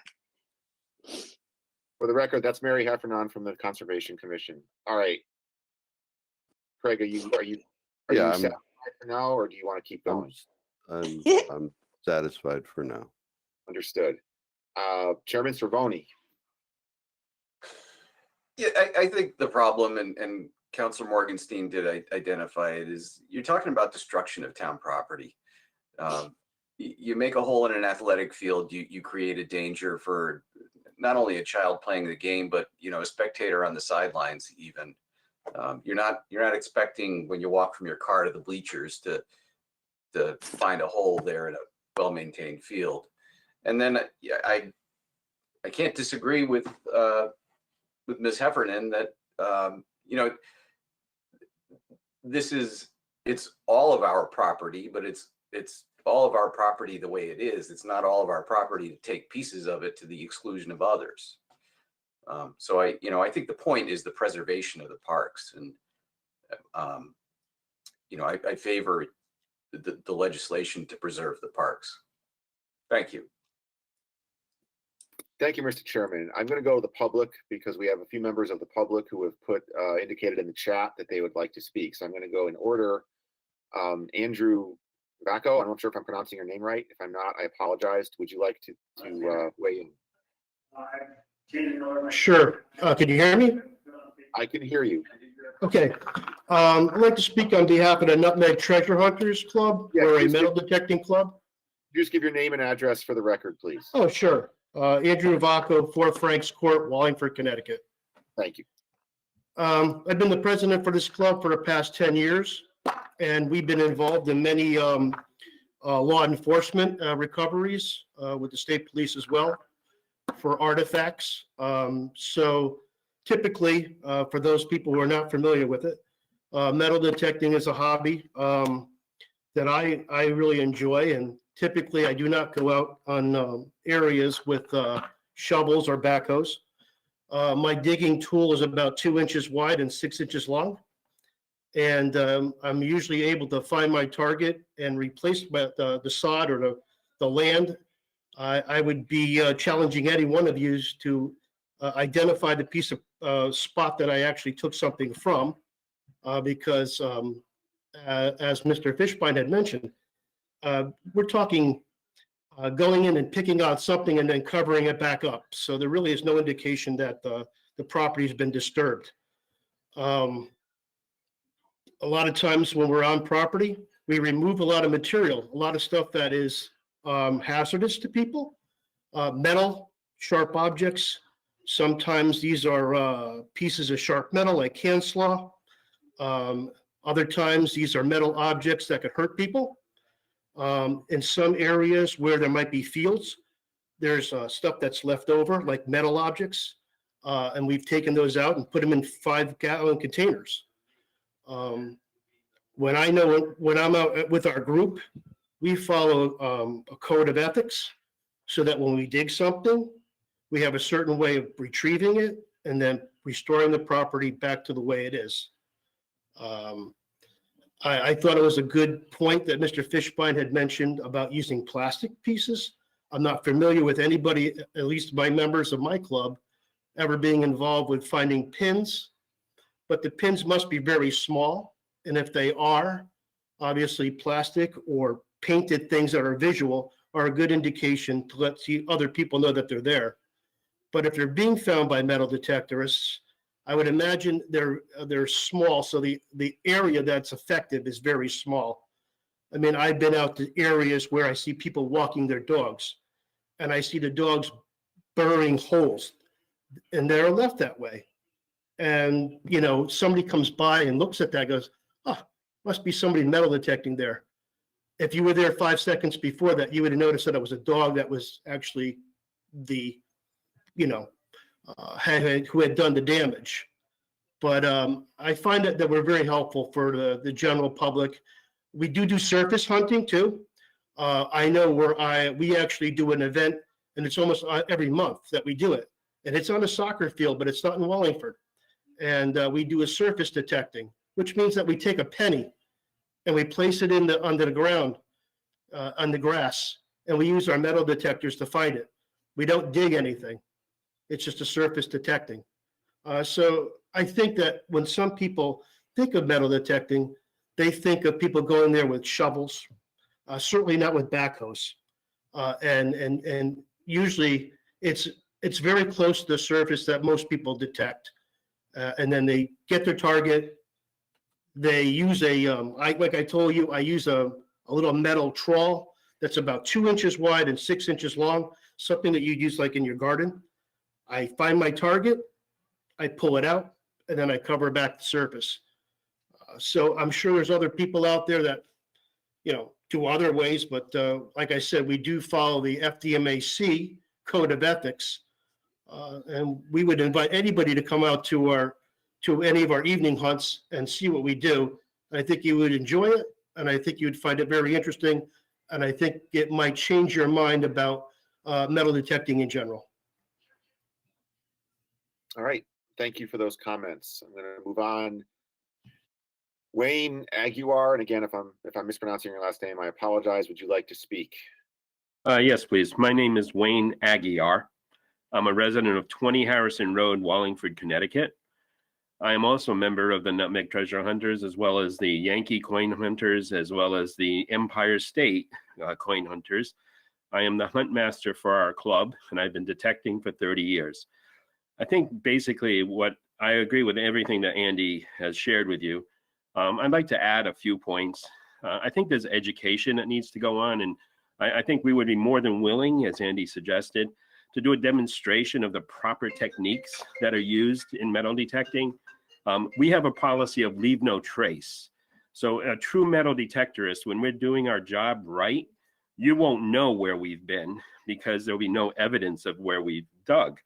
And what Andy said is absolutely correct. We've assisted people in item recovery. Anything that we find that's identifiable in terms of to return, we've returned high school rings to classes that have lost them, and they're not on the surface. These are below surface. But as Andy mentioned, we're only looking at subsurface, maybe 2 to 3 inches. And most of the time you can detect that, and there's a technique in cutting the plug which doesn't show any evidence. I agree 100% that things are done illegally by people that are uninformed, and it gives a bad name to the whole hobby and to the sport of metal detecting. I mean, this sport is growing, especially under these COVID pandemic circumstances. I'm offering a workshop to the Boy Scouts of America in May, teaching them the techniques of proper metal detecting and leaving no trace, and how that can be actually a benefit to society. If you look at beaches after we've been there, we've taken out fish hooks, nails, screws, things that people could have stepped on that would have hurt people. So we've definitely contributed to the safety of our public. In our parks, we clean out loads of metal trash, pull tabs. You look at what people do to the parks in terms of leaving pull tabs and bottle caps. We remove them as part of our honor code to do that. Now I have a screen up. I'll gladly email it to you, or I'll share a screen from the Federation of Metal Detectors. It's a national organization, and any club that's worth its weight will follow that code of ethics to the letter. So I have no problem with finding people that don't do what they're supposed to do in following the code of ethics, but to penalize a group of people that have spent their lives perfecting this technique is not fair. And it takes away, I think, a lot from not only the detectorists, I think it takes away from the public good. I think the good that things that happen with metal detecting, as I said, there's numerous stories, more numerous than the faults that you've mentioned, in terms of things that have been returned to people. I mean, lifelong treasures that have been returned to people. None of us are in this hobby because we're trying to become rich. The comments about, you know, our retirement riches, that's not why we're doing this. We do this because we love the hobby. We love history. We like researching history and finding history, preserving history. That's what we're about, is saving history. Things that end up in the ground are going to be lost forever if we don't assist. Now, we've worked with archaeologists, we've worked with historical societies, we've been all over the state helping different groups in their own areas of interest. So I would want you to have serious consideration before you take this any further. And Mr. Fishbein's comments, I think, are well taken. And others are also, because I don't think you're informed. And I don't think you have a picture, which is a false picture that's been painted. And I think we need to educate the public as to what is actually really good about metal detecting. And I don't want to speak further. There's probably a dozen people here representing various clubs around the state. Because when I heard this was going to be discussed tonight, I shared it with my colleagues who take exception to the profiling that's been done on metal detectorists, because we're actually a very nice group of people. And we include law enforcement in our groups, by the way. A number of our members are detectives and who have come to our group to learn the techniques that will assist them in crime scene recovery. So there's a lot of good with metal detecting. So please take this under serious consideration and at least give us the opportunity to demonstrate to you the way it is properly done. And again, I would, and I'm sure everyone in our organization would support teaching these people that are, you know, not doing it correctly and finding them. And I have no problem with that. And I have no problem with Tyler Mill not being allowed. Our club does not detect Tyler Mill. I can tell you that for a fact, because we read the sign and we don't go in. And we've asked, and I've asked permission. I've worked for Park and Recs, and I asked permission to do it properly. And I was denied because of some of the people that had taken advantage of that. But I've also been, you know, you look at what other people are doing to this property that aren't taking care. You mentioned mountain bikers. They destroy that property. And we read the sign and we don't go in and do that. And we don't take something out. We don't disturb vegetation. That's not what we do. All right. So please give us a proper profiling, not just something that's out of fiction. Thank you for your time, Council.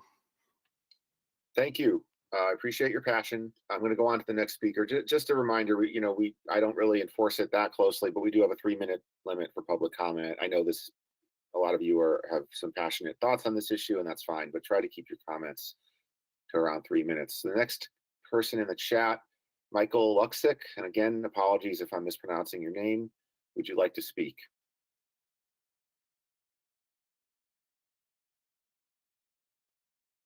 And if you don't, that's fine too. You can your comment is in the chat. I just want to give you a chance. You don't have a microphone. Okay. Well, we can,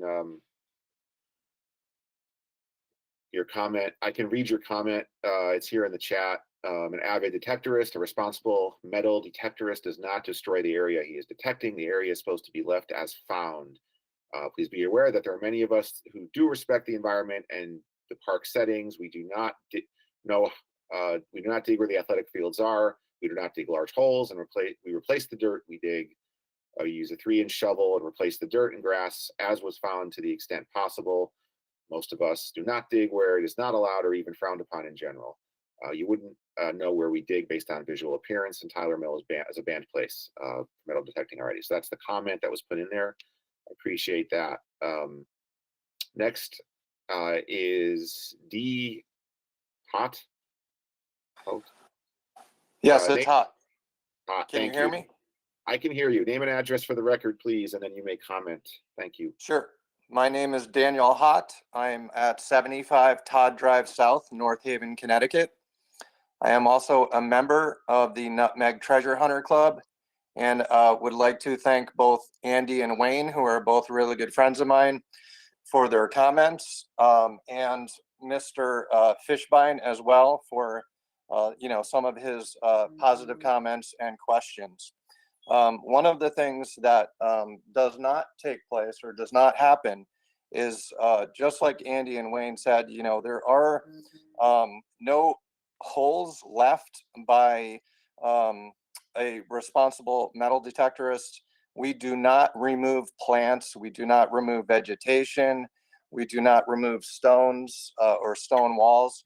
I have a respect for what the woman, and I apologize, I'm not sure of her name, for open space and her passion for that space, but we are often painted in a negative connotation. And when people discuss, you know, the possibility of athletes or, you know, kids getting hurt by the holes that we leave, it is a pretty inaccurate representation, because, you know, the holes are filled in.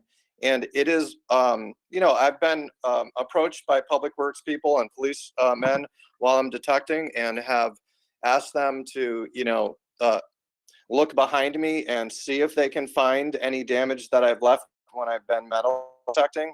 And I really do believe that it's an education thing.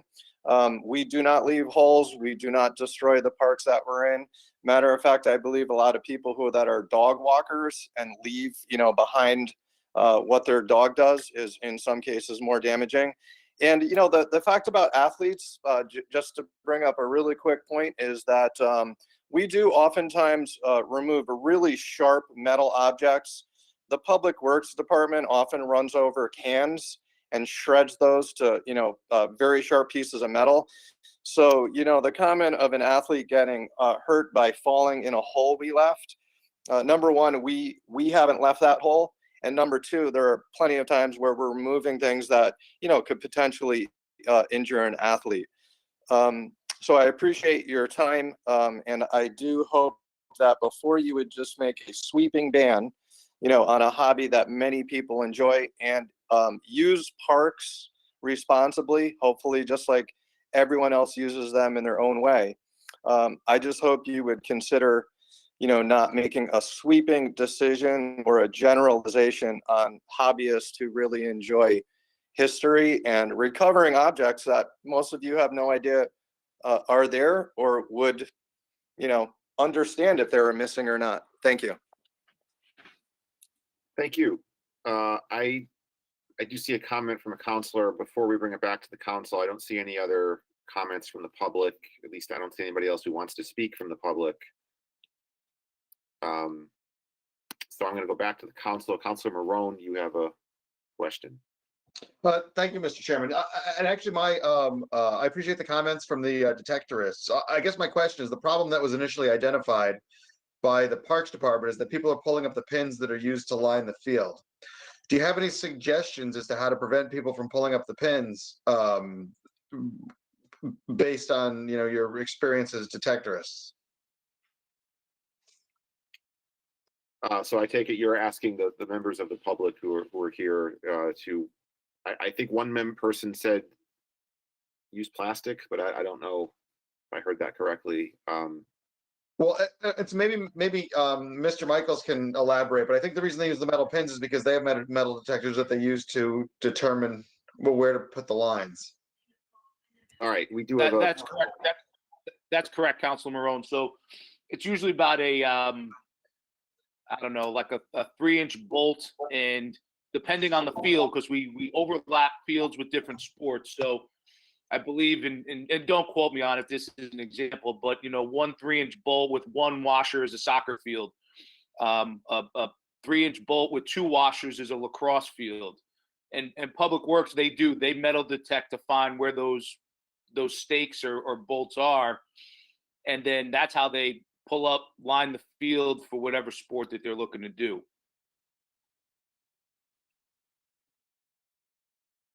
Okay, thank you. Councilor Fishbein, I'm going to go to you quickly. Thank you, Mr. Chairman. You know, this is not rocket science. What I meant about plastic originally is at the surface of the ground, you put something cylindrical that indicates in plastic some color, red. You have a 6-inch plastic thing at the surface of the ground. if we go to the metal detector people, I doubt they're going to metal detect over that 6-inch, nor is anybody else. They're going to reasonably think that there is something there.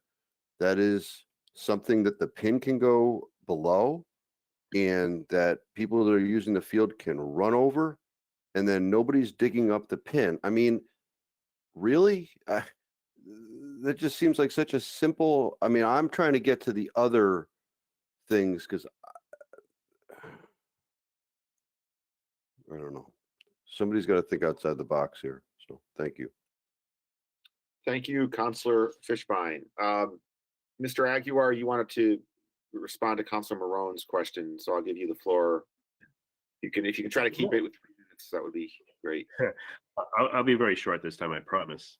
But you're right. I do have a passion for what we're talking about here, and I'll be honest with you. This is the first time I've heard about that whole pin issue because it's not something that's been done by our club or by our detectorists, not to my knowledge.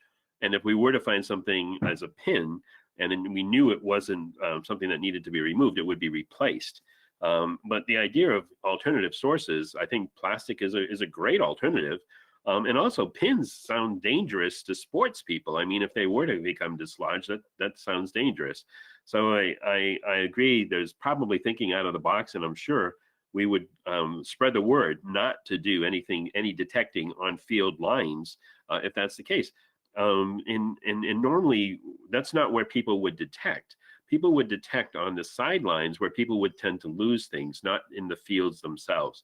So, again, it's a concept of education and what's being done. And I have no trouble, and I'm sure any of the detectors out there, in making a note of that. And we respect the fields. We respect the fields because our kids use these fields too, by the way. And I've been coaches on these fields, so I know I appreciate the quality of maintaining a field. So thank you for your time again. No problem. Thank you. All right. I'm going to bring it back to the council. So I'm going to go back to you, Kenny. As Councilor Fishbein has indicated, we don't have anything in front of us right now. We don't have a proposal in front of us. So I know that Attorney Small had given you some options. Do you want to take all this feedback, come back to us next month with an actual proposal of either banning this stuff or a fine on field, or something, maybe not banning it, but something that would address it, but give us something, because right now I don't think we have anything really. There's no motion on the table. There's nothing for us to really react to right now, Kenny. So I would suggest, if you want to come back in a month and with a concrete verbiage that we can then debate and vote on. Yeah, that sounds like a plan. Thank you. Hello. All right. So we are moving on from this agenda item. So again, if you're here, if you're a detectorist, this is going to be deferred until next month, and we're going to move on to the next item. So thank you, everyone, for your coming out to our meeting virtually. Going on to the next item. Item 7. A discussion on panhandling. Councilor Tata, this is your item. I turn it over to you. Thank you, Mr. Chairman. And thank you, Chief Wright, and anyone else who had to stay for this. I put this on simply as a discussion item. The reason for this was a town resident told me about a month ago that she was in her car at a business on Route 5. I believe she said it was leaving the BJ's parking lot. And there was a panhandler there, and he started knocking on her window. And she felt very uncomfortable. She was uneasy with this. And she asked me, are there any laws against this? And we kind of got into a discussion about it seems to be becoming a little more prevalent, especially along some of the businesses up and down Route 5. And so I did do some, research on my own about it. It seems, from what I could find, and certainly Attorney Small can correct me if I'm wrong, it seems that panhandling is protected under free speech. It looks like there may have been a Supreme Court decision about that. And so I understand we may not be able to do an ordinance preventing panhandling, but I did look up some other towns that have tried to enact some different ideas or maybe some creative ideas to kind of alleviate this. Some had ordinances about aggressive panhandling, so I guess somebody knocking on your window could be seen as aggressive. But then again, I don't know what you really do about it, after the fact. It already happens. So anyway, I just, it's a problem that, people, well, this one person told me about. I said I would look into it, so that's why we're here. And I think, especially with, we try to be so friendly to businesses in Wallingford, and I'm afraid if this becomes more prevalent, it may dissuade some people from going to businesses. I did speak to a police lieutenant friendly with not in Wallingford, different town, but in Connecticut. He was telling me they had a similar problem, and most of it was happening on private property and large shopping centers. And the police department spoke to the owners of the shopping centers and said, you need to give us a complaint. If you come give us a complaint, we can maybe do something about it. And some of the larger shopping centers, the owners said they didn't want to get involved in that. I guess they just didn't want to start anything, and so they would not. And this police officer, and Chief Wright can certainly speak to this if this is not correct, but he told me they really couldn't do anything on private property unless the complaint came from the business owners. So that's all the info I have, and I just thought this would be the best place to maybe discuss it. I know Ms. Miranda's here also, so maybe if anyone has any ideas or just wants to weigh in, I thought this was a good place for it. Thank you. Thank you, Councilor Tata. So yes, we have several, we have Chief Wright, we have Ms. Miranda, and we have Janice Small. So we have all aspects covered here. I don't know if any of you want to weigh in on this and on what Councilor Tata said. And I guess I would just say, when I invited you all here, I think it was to look at this issue kind of holistically. And I think there's certainly there's the safety concerns, there's First Amendment concerns. I think there's concerns about these people. What can we do to help them? So I think there's all those concerns. So I think that's why you're all here. So I don't know if any of you want to weigh in, or if you have any thoughts. Chief Wright, I see your mic went green. So. Good evening, Mr. Chairman. So yes, panhandling is a protected activity under the First Amendment. We are aware of all of the panhandling occurring on and within the Route 5 corridor. We have received a number of complaints from the property owners, not even just the business owners, but the property owners. We now have on file several letters from a number of property owners up and down the Route 5 corridor asking us to enforce loitering, if you will, on their property. So we've done some of that. I can tell you that the state of Connecticut, certainly the DOT, has recognized that the use of, in this case, the Route 5 corridor by a pedestrian panhandling is just that. It's just a protected and lawful use of the highway, as long as it's not reckless in nature. And trying to determine where that line is between state property on Route 5 and private property amongst all those businesses can be kind of a very gray area. So particularly BJ's has now posted with a sign that they don't want any loitering on their property right out by Route 5. Where the panhandlers were standing there was clearly on private property. So we've had some success there. We were up there again yesterday in front of both Lowe's and Home Depot with that couple that is there most days of the week. And once they're spoken to, they're just willing to move along. We've offered them services before through Mandy's operation at Youth and Social Services. We've offered them services from other places, but they've always denied our offer for services. So That's kind of it in a nutshell. We've received a number of complaints through the mayor's office about this activity. I can tell Christina that should her contact have another issue where her vehicle has actually been approached and someone's knocked on the window. I mean, depending on what was going on at the time, it could be, simply creating a public disturbance, if you will. But it's situational. It have to be determined on a case-by-case basis. So there's not a lot we can do there. Certainly if they're within the state property, there's nothing we can do there unless they're using Route 5 in a reckless manner. And then those other cases are certainly case-by-case basis. Could be a trespass issue once they've been warned. And we could enforce that very easily. But, I think this won't be any surprise that, this activity is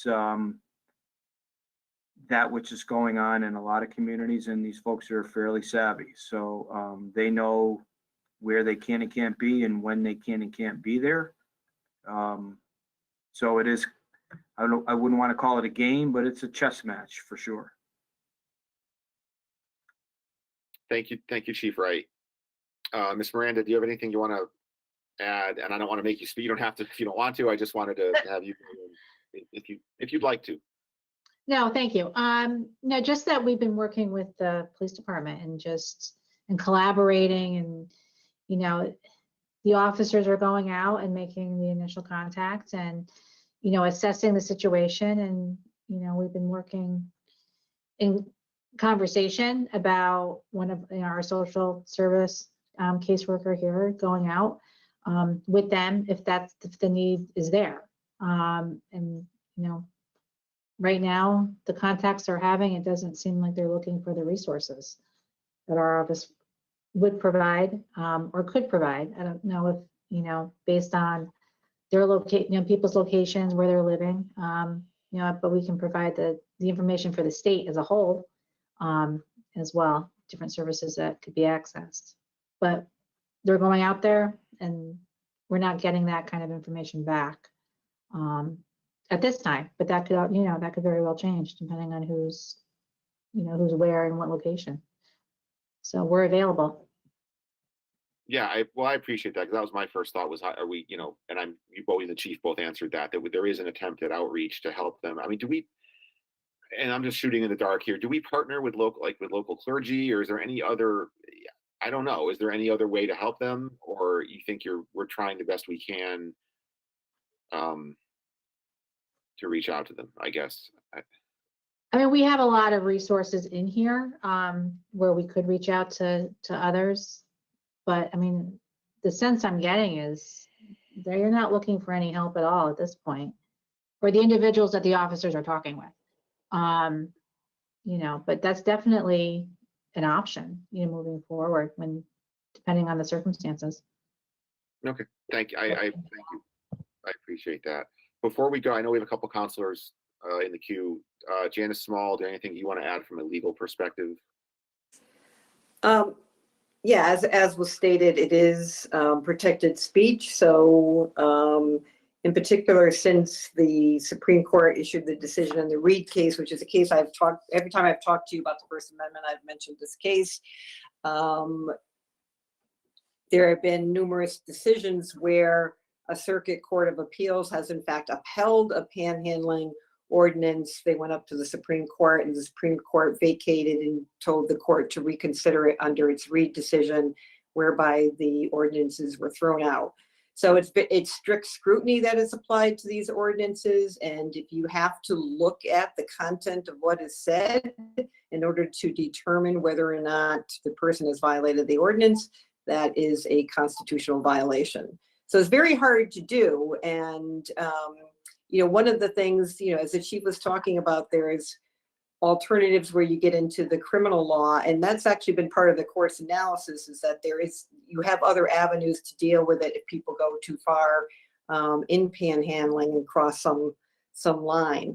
But just to elaborate, one of the things about being, on Route 5 and being on median strips, there was one community that actually did a study of the dangers of intersections and being, standing in an intersection. And so based upon their public safety study, they banned individuals from being there. And the court said, well, that's not narrow enough because not all of your intersections were dangerous. You should not have just banned it outright. You should have picked and choose where you had some proof. So you did not, because the First Amendment is strict scrutiny, you didn't pick the narrowest path to prevent the perceived public safety issues. So, frankly, that was something that I was a little surprised at in the research, that wouldn't be a strong government argument, but it's extremely difficult to legislate on in terms of an ordinance given its First Amendment protection. And so I do think that if you have it on private property and the private property owner posts no loitering, the police can do something about it. If a person becomes too aggressive, potentially the police can do something about it. But an ordinance would be very difficult. All right. Thank you, Attorney Small. I appreciate that. We have Counselor Fishbein. Thank you, Mr. Chairman. Janice, what case were you referencing? U.S. Supreme Court? The Reed case. R-E-E-D? Yeah, that's the sign case. So all the most recent cases dealing with basically the First Amendment. I'm sorry? That's the Yeah, Arizona? that's Gilbert, Reed versus Gilbert, town of Gilbert. So if you look at that case and then you follow all the cases that have followed that, the panhandling cases, Reed is the authority for protecting that right of free speech. So Reed had to do with political signage and the distinction from regular signage. So has the U.S. Supreme Court or a Connecticut court held that panhandling is protected, panhandling expressly is protected Well, speech? when it wasn't political signs, it was directional signs. But so the basic rationale of the Reed case is that if you have to look at the content of the speech in order to determine whether or not it's a violation, you are not content neutral. As a result of the Reed case, as I just described, there were several circuits who ruled in favor of towns on panhandling ordinances. They went up to the Supreme Court. Supreme Court vacated those decisions and sent them back down and said, redo the decision based upon Reed. And as a result of that analysis, those circuit courts then ruled that those panhandling ordinances were unconstitutional. So that's where, I mean, it's, yeah, go ahead. I mean, it's the Reed case is a tremendous First Amendment case, which has very serious implications on municipalities throughout the country. And municipalities throughout the country are trying to figure out how they can govern on a local level in light of that decision. It is probably one of the biggest decisions to come out of the Supreme Court in a long time. You and I discussed that when we were talking about the zoning ordinances here in Wallingford. So yeah, I have familiarization with that. But I guess to the chief, looking at simple trespass, the statute 53A110A, a person is guilty of simple trespass when knowing that such person is not licensed or privileged to do so. Such person enters or remains in or on any premises without intent to harm any property. And it's an infraction. So why wouldn't we employ that? And why would we get to this? And I just want to say that very sympathetic to individuals that have to panhandle, but I know that there has been some investigations as to these individuals, and I believe those investigations indicated that some of these people were not that well off, or that poorly off. Chief? Sure. So we have used that before, but like I said earlier, these folks are savvy enough to know that they can be on state property. So if they're at the front door of, as an example, Home Depot doing that, then obviously it's clear they're well onto private property. So our community impact unit now is specifically handling this issue because in patrol, depending on what the rotation of the days off are, you might not get the same police officer up there all the time. So community impact is handling this specifically. Case in point, yesterday, they chased a couple out of in front of Lowe's and Home Depot at around 10 a.m. I shouldn't say chased, asked them to leave. They did. I was on my way to a meeting at Meriden PD yesterday afternoon, and the same couple was standing in front of Town Line Plaza. So, like I said earlier, it can be just a game day after day. It can be a chess match. So we've had some success. I will tell you that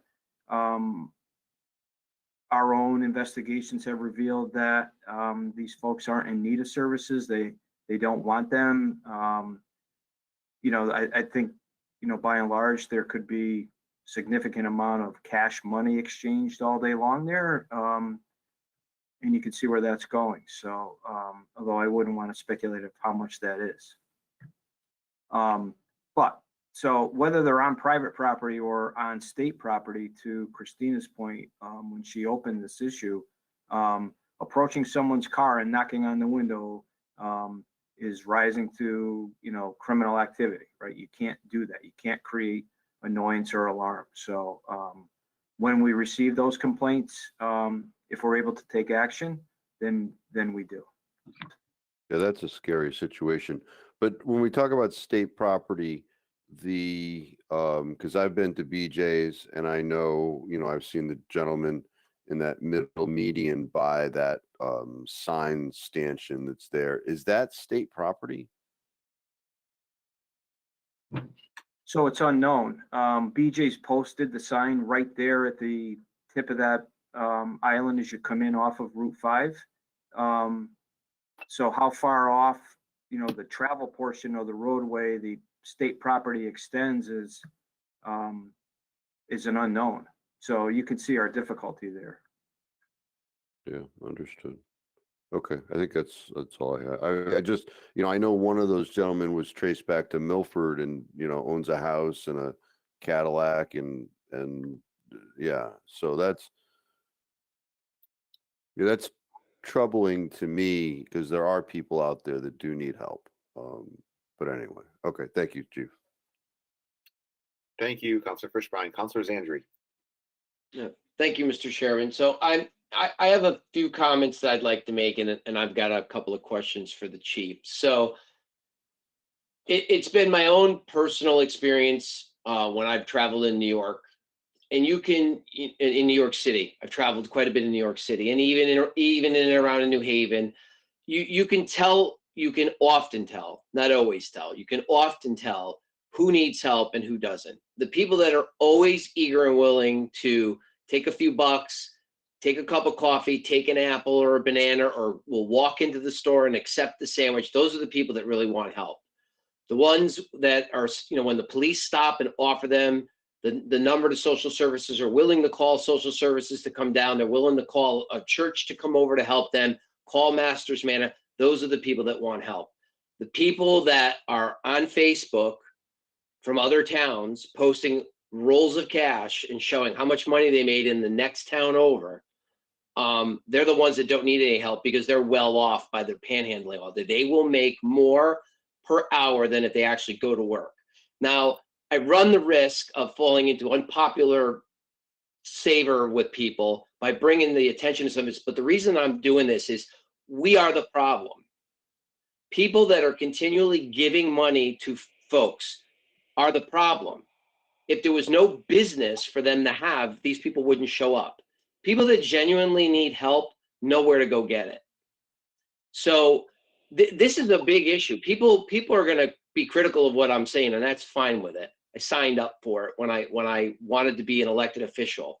All right, but the problem that we've got here is that this is a critical problem in the fact that you've got people that know their rights. They know they can stand in the right of way where the state road is because they know the roadway has a right of way of so many feet onto a property. The property owner can't get rid of them, and the state is protecting them under free speech. At what line does it get drawn?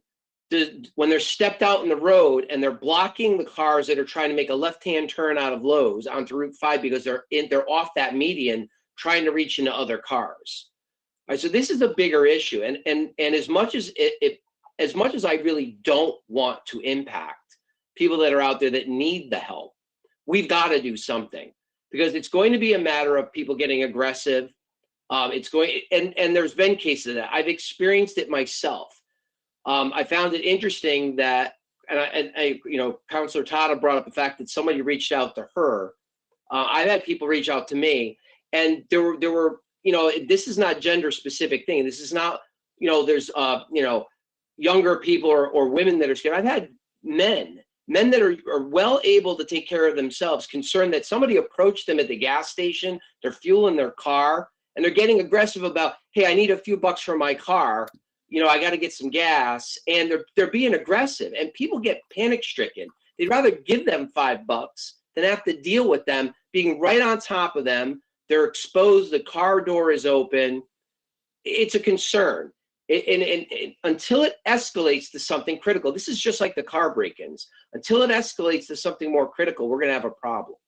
So, you know, again, I do want to reiterate the same level of sympathy for people that really do have issues and really do need the help. But this is Wallingford. We help. If people need help, there's food to be had, blankets to keep people warm, and there are shelters to let these people in. Some of the people that are the most, I don't even know the good term for it, the players of this game, the ones that know that they can move, come back an hour later, or go up the street, they're the players. So they're going to be the most difficult ones to deal with. So I would like to wrap this piece of it up by imploring the people you are the business. Please consider doing something else. Buy them a sandwich, or, you know, go help Masters Manor, bring some food down to Masters Manor so they can double down the efforts for the people that need the help.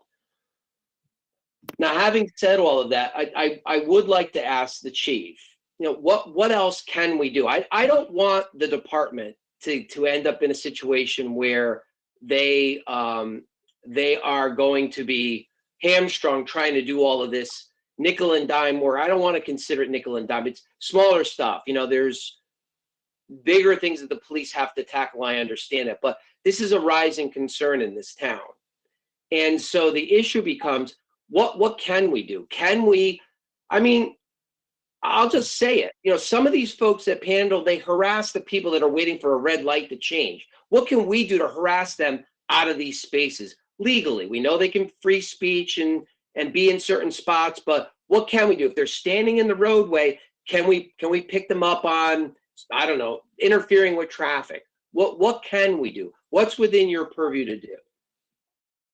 So just by your simple explanation, and I think you've lived it, that's a reckless use of a highway by a pedestrian. That's an actual statute, right, that we can enforce. It's an infraction payable, you know, by mail within 14 days, like any other ticket.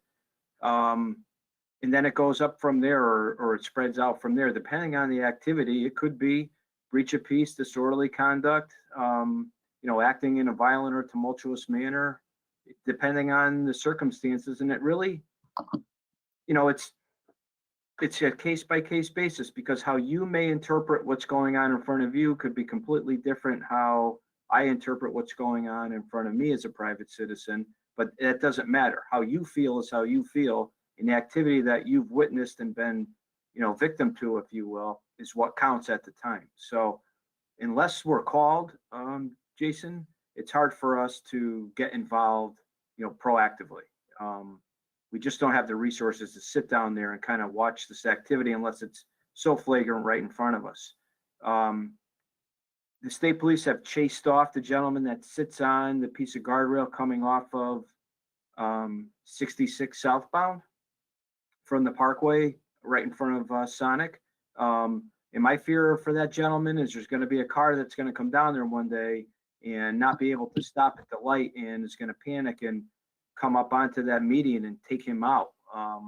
But at the same time, that is what it is. He's there most days. And he's on, you know, sitting on the guardrail 30 or 40 feet up onto the ramp.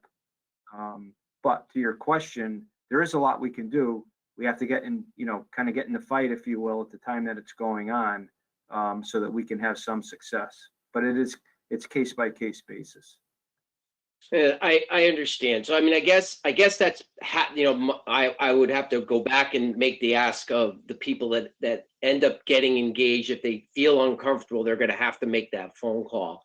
The department sounds willing to engage. So that's always a good thing, because I think that's a piece of the key. And I hate to have to try to legislate good behavior and be all, let's hit them with the $10 fine first and let it move up from there. But the idea is, and again, this is not the person that's really in a bad way, lost their job, needs something to eat. This is the person that's showing off on Facebook with a roll of cash. If they're gonna panhandle that level of cash off of people, and people are going to be naive enough to give it away, then let's, I don't know, fill it up on fines and make it non-lucrative for them to do it. And I really do want to stress that, again, I'm gonna come across as being brazen and not being empathetic, but it's not really the truth. Anybody that knows me knows the amount of time that I've given to the town and other nonprofits and all the different things that I've done personally and my family has done in the business in town and everything else. But it does become part of a problem when they're interfering with the everyday peace and tranquility of people's lives. If they're standing there with the sign, that's one thing. When they start to approach the vehicles, it's another. And I have some very big concerns that when my kids are going to start driving soon. And so that's another, they don't know how to deal with this. So that's what I'm also thinking about too. Every 16 and 17-year-old that's getting a license that is not going to know how to react when their window is down in June and it's 70 degrees and there's somebody standing 3 inches from them. It's very scary for an adult, and it's worse for a younger and newer driver. And there's almost nothing we can do. So again, I'm going to make one last attempt to kind of appeal to the people.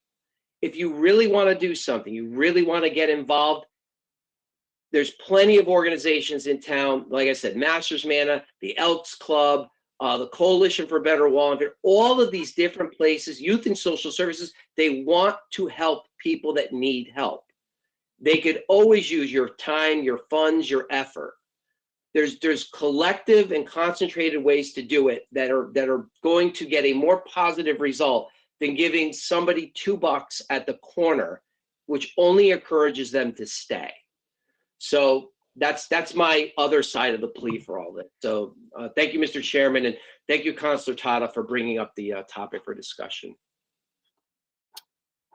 Thank you. We'll go to Councilor Fishbein. I'm going to throw something out there. If part of the concern, we have a constitutional right to panhandle. A concern is that perhaps some of these individuals may be not in need of services. I suppose we could create a licensure system with a waiver process and a code of some sort. You have a license to panhandle. You shall not approach a vehicle or touch the vehicle or something like that. And that way, one who is really bad off and, feels that they need to resort to this activity for survival would be able to get a license and to have whatever fee waived. And there would be a code of conduct by which the police could police this. I don't know how others feel about that, but maybe that's a way to deal with this. And you have a constitutional right to have access to the courts, right? And that's the courts have fees to file a case, but they allow people that don't have the ability to pay that fee to get a waiver based upon an affidavit. Perhaps that's a way of dealing with this. So I throw it back to you, Mr. Chairman. Okay, well, you've thrown something out. You didn't make a motion, but you've thrown out a concept. I guess I'll, entertain any questions on your concept, because I don't see any other comments I know Councilor Tata wants to weigh in at the end, but I don't see any other comments in the chat bar. So are there comments on Councilor Fishbine's concept? I think it's of questionable constitutionality, but You're saying Councilor Fishbine suggested something of questionable concept? No, I would never think he would do that. Well, can I just ask? So- I'm so are employing you the. going to make a church group standing on a corner asking for money to do the same thing? Yeah, we have like when somebody solicitor licenses, we to have somebody go like door to door and ask for sales. Right, Don't for we have that sales. process? Yeah, so yes. Well, I don't, I really think it's questionable, but if the council is interested in it, I take a look at it. I get you could. I mean, I'm thinking, when Jason and I did the fireworks fund, we stood out in front of Stop and Shop. We were there for a nonprofit.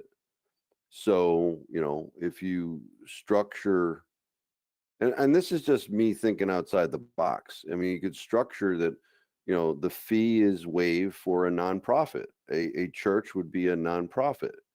I'm just looking at solve the concern, that people perhaps don't want to come to our town because there's panhandling all up and down Route 5, and also recognize that perhaps some people need to do that and to make a balance between the two. So I'm sure we can have these discussions as to waivers. Well, so then your church is exempt, so they get free speech, and somebody else whose speech we're not too crazy about has to pay for it. No, I'm not saying, I mean, if they're a nonprofit, we're just. What is, waiving- to go to Jason Michael's point, this idea that something is nonprofit and that somehow they're entitled to some, everything is free and they have superior rights to the rest of us. It's really just, so many things can be in the category of nonprofit. But if you're going to give them a better right to do something than anybody else, and it happens to be involving your rights under the First Amendment, you're in trouble.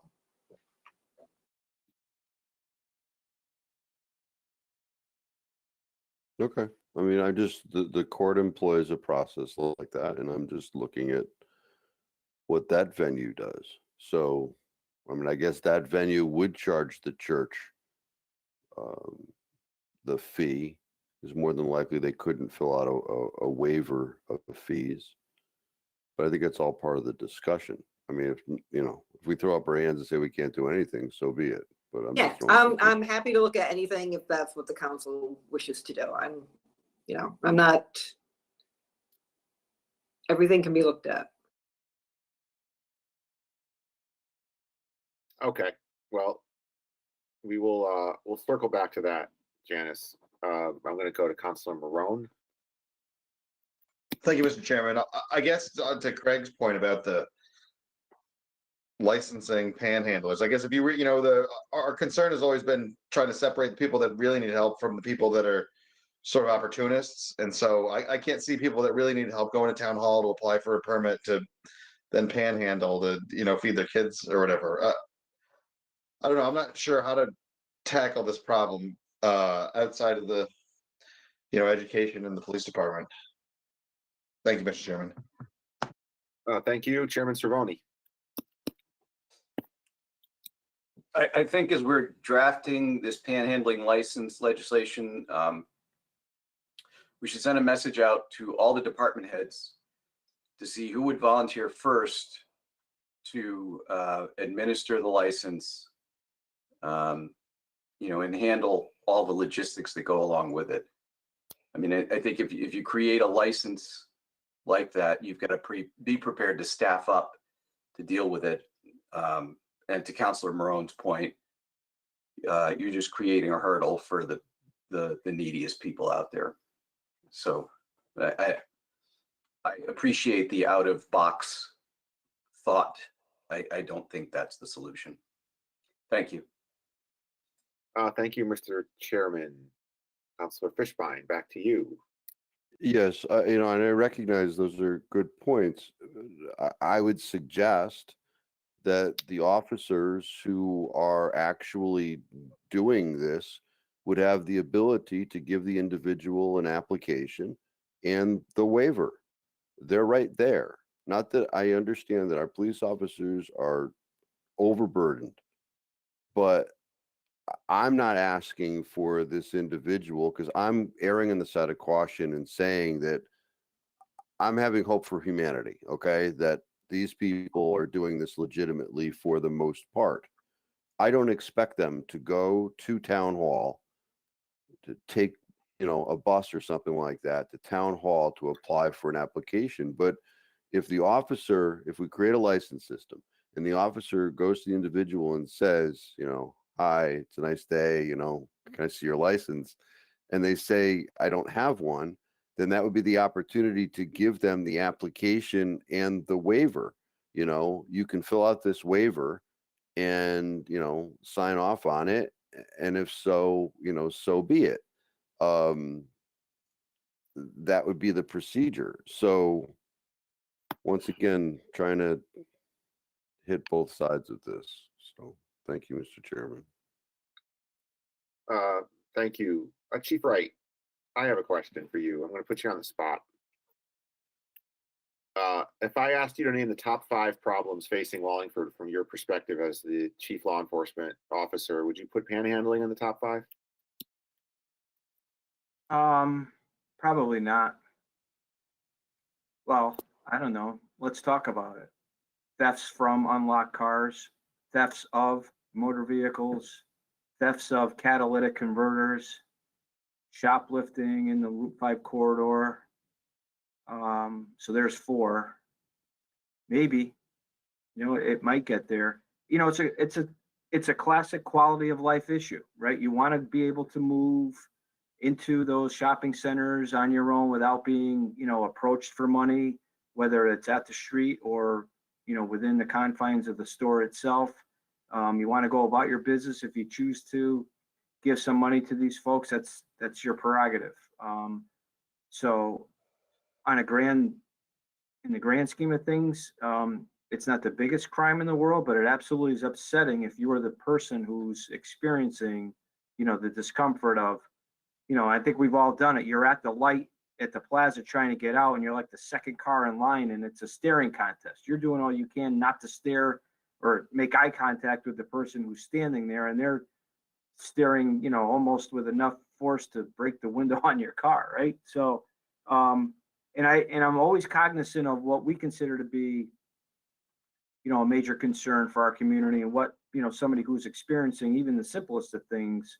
But yes, I wouldn't say it's within the top 5, but it's becoming an issue, right? And we're aware of it. We've, I think, pushed the envelope as far as we can lawfully without crossing that line that we don't want to cross. And we're playing in an arena with a smart opponent, if you will, because we're not the only town suffering that. To Jason's point, some of these folks come from well out of town because of the volume of cars that, gather at these locations waiting for the light to change. But anyway, yeah. Okay. I don't know if that answers your question.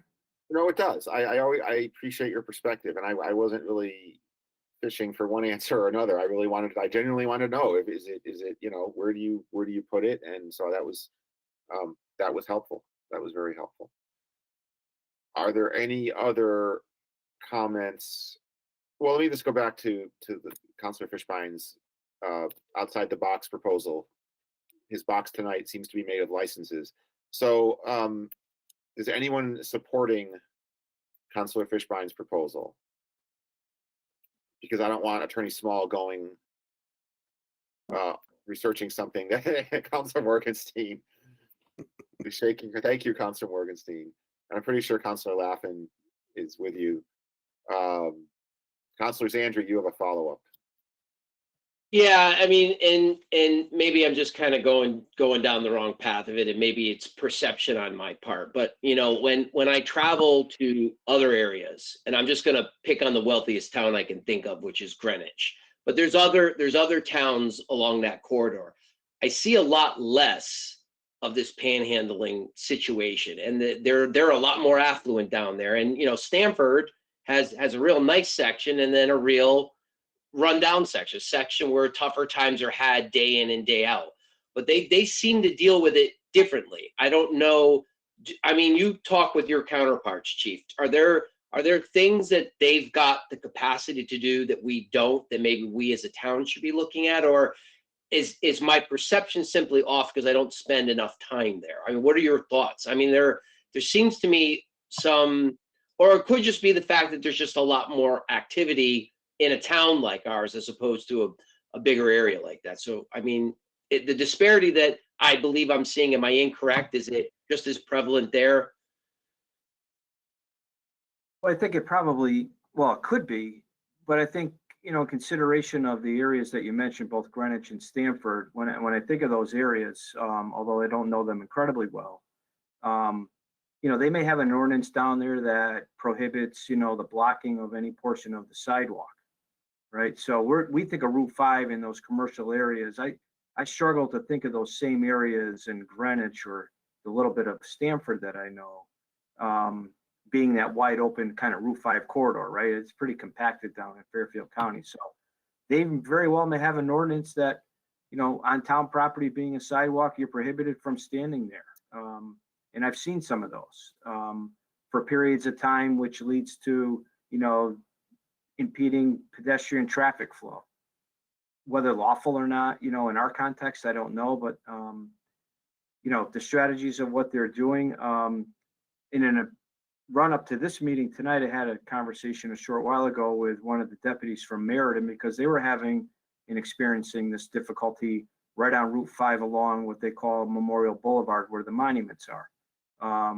And it was a problem for them.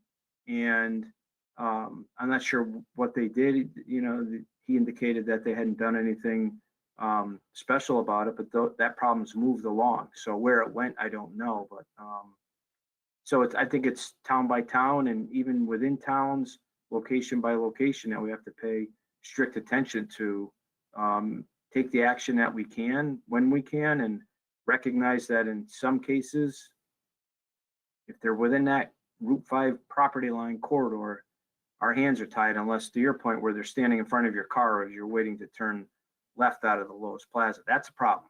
You know, that's something that we can be in the middle of very quickly right away, because that's clear. Whether they're panhandling or not, you can't impede the flow of vehicular traffic like that. Well, I guess, you know, again, to an added point to that, and it was a while ago, and so I can't remember if it was at Home Depot, Lowe's, or if it may have been further up the street. I was concerned because there was a couple and a small child doing the panhandling. Now the child, and I don't want to get into the details of that. That may very well have been much more legitimate than some of these other cases, but at the same time, you know, a small child gets a lot more sympathy. My bigger concern is small child steps off the curb and gets hit by a car. You know, can the police department make a decision, an officer coming by, make a decision that that's an unsafe situation, and ask those people to leave, and then if they don't want to leave, remove them or something else? Again, I'm not interested in locking up a family that's got a genuine issue, but sometimes people are not thinking of the entire situation, and a small child stepping on and off a curb like that is an accident waiting to happen. The welfare of the child in that case, can we take more action? So circumstantially, if those were the circumstances presented to the officer and the child was able to move off of that sidewalk and into the travel portion of the road, it could certainly be a risk of injury to a minor, which is a significant charge. Okay. I mean, I'm in that aspect, that particular aspect, I'm less concerned with enforcing it on the couple from the aspect of hitting them with a fine or charging them with, but at that particular scenario, I'm looking more at, listen, Mr. and Mrs. Jones, we're going to remove you now. And if they're smart, you know, I've got a First Amendment right to be here. Yes, but your child is going to get hurt and we're going to move you as a matter of safety. Can we step it up for something like that? We need to be very careful putting our hands on anyone like that unless they're under arrest, right? So I see where you're going and I see where you're coming from. But we really need to use some good negotiating street skills there to move that problem along. I understand what you're saying. My eyes are wide open to it, but we need to be very, very careful. Because at some point it just becomes a trespass in an unsafe condition. So there's always that, but yeah, we need to be really, really careful. Okay, I understand. I mean, I didn't want to insult you or the department. I'm sure you guys are thinking of everything you possibly can in an incident by incident basis. My concern is the thought process there. And again, it's been a long while since I've seen that particular couple or another couple with a child, but I do remember it popped up, and that's why I wanted to come back with the question, because to me, there's situations like that where whether it's genuine or just advantageous to have a small child to elicit more sympathy, you know, again, that's a scenario that I don't want to see. I don't want to see that story in the Record Journal that a car struck a small child and because the child was stepping on and off the curb there at Lowe's, at Home Depot, whatever it might be. So I just kind of wanted to bring that around. So thank you, Chief. Thank you, Councilor Zandri. I don't see any other comments. So I think Attorney Small, I don't think we have support for the licensure concept from Craig. I appreciate Craig raising it. So I think you can cross that off your list. Are there any other comments from the council? You know, I'm just going to make a quick comment. I think this is been a good discussion, and I struggle with this. Chief Wright, you nailed it when you talked about the you know, you talked about, I'm going to give you the last word, Councilor Tata, don't worry. Chief Wright, when you talked about you know, the staring contest, I've done everything at those. I've given them money, I've ignored them. I've driven to Dunkin' Donuts, gotten gift cards, and came back and given them. I've done. It depended on my mood. So I struggle with this a lot. I struggle from a faith perspective. I'm a practicing Catholic. The Gospels don't have opt-outs for whether or not people are faking. Talk about leaving the shepherd, leaving the 99 to find the one. So I struggle with all of this. Personally, I'm not. That's just me. So that's why I do hope. I'm just, you know, the story that I don't want written is that the town council spent 2 hours talking about this from a strictly law enforcement point of view, because we didn't. We did a lot, but I hope that the other story tonight is that maybe we're looking at other options to help these people, whether it's clergy. You know, we have some great organizations in town, like the Coalition, that partnered with you on the opioid crisis. And then now they're looking at vaping. And so I'm not trying to push it all on private groups, but I wonder if it's somebody from the Coalition or a clergyman or woman going to this person instead of a police officer. Maybe they would accept the help. I don't know. Or maybe they would be shamed if they were truly faking. I just know as who, you know, it's hard for me. I don't think it's my job to determine if somebody's faking. And I have to act accordingly. So that's just my own little sermon on that. Where I am, but anyway, Councilor Tata, you have the last word. Thank you, Mr. Chairman. I just wanted to thank Chief Wright and Ms. Miranda and Attorney Small for weighing in, and I'm glad we had the public discussion on it. It seems what came out tonight was that we're doing everything we can at this point. So I'm glad to hear the police department, the chief said that some of the property owners have the letters on file so that you can address it at the properties. That was a really good thing to hear, because I know not every town is having that same situation. So that's great. And I guess I guess at this point that we're doing everything we can, and I'm glad that Ms. Miranda, that you two are, reached out, and they know that those services are there if they require them. But like you said, I think it's more of a it seems like it's more of a money making scenario for some of them, and that's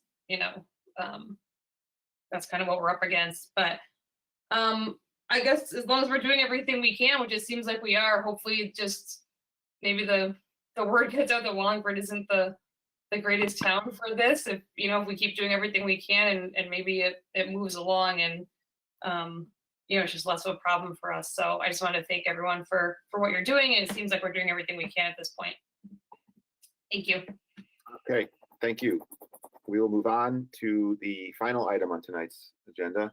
Discussion and possible action on littering on town property, Ordinance 139. This is an ordinance, a suggestion from Councilor Zandri many months ago, and Attorney Small, you had provided.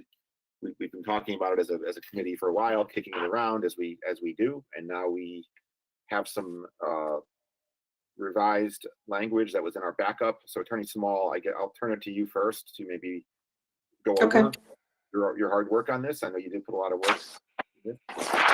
Well, actually, I'm still working on it.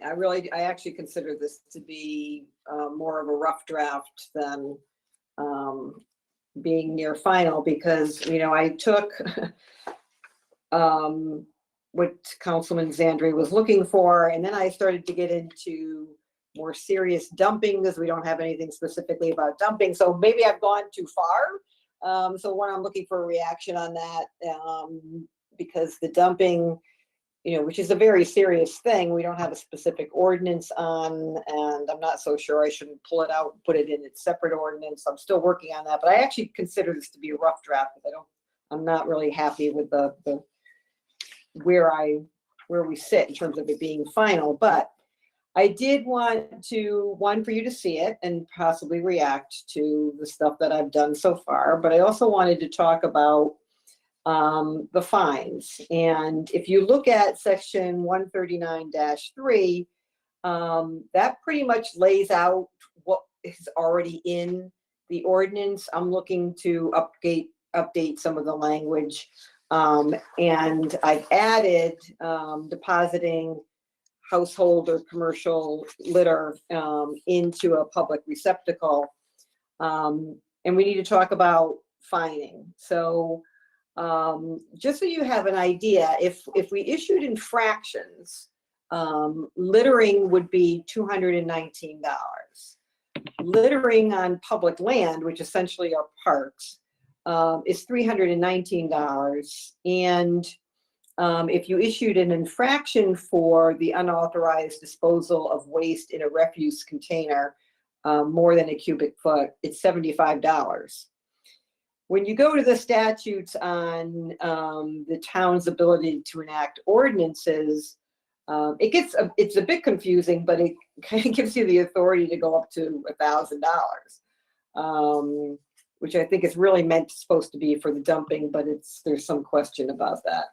So my first question is, in terms of depositing litter into or household or commercial litter into a public receptacle, do we want as a basic littering offense to be the less than 1 cubic foot?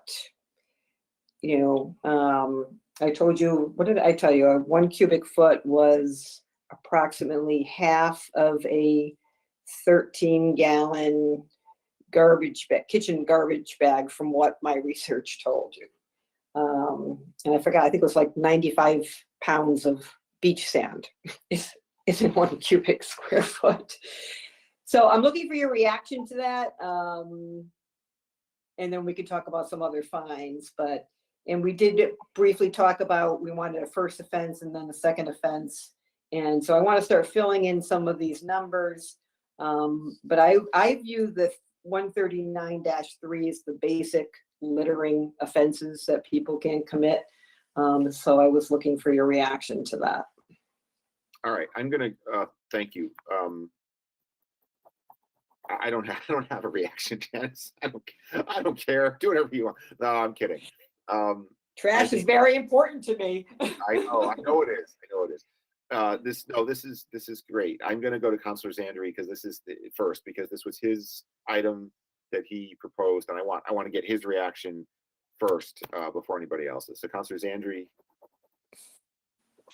Thank you, Mr. Chairman. Yeah, Attorney Small, thank you for all the work that you've done on this. I mean, you've really kind of dug in on it, and I really do appreciate it. So, for your earlier comment about feeling like you've got this thing getting to the point where you're addressing not only the littering portion and then the dumping portion. If you feel that it makes it a better alignment or a better ordinance set up to split them out, so there's one ordinance on, I don't know what you would call it, passive littering or small littering, and then something larger separately on dumping.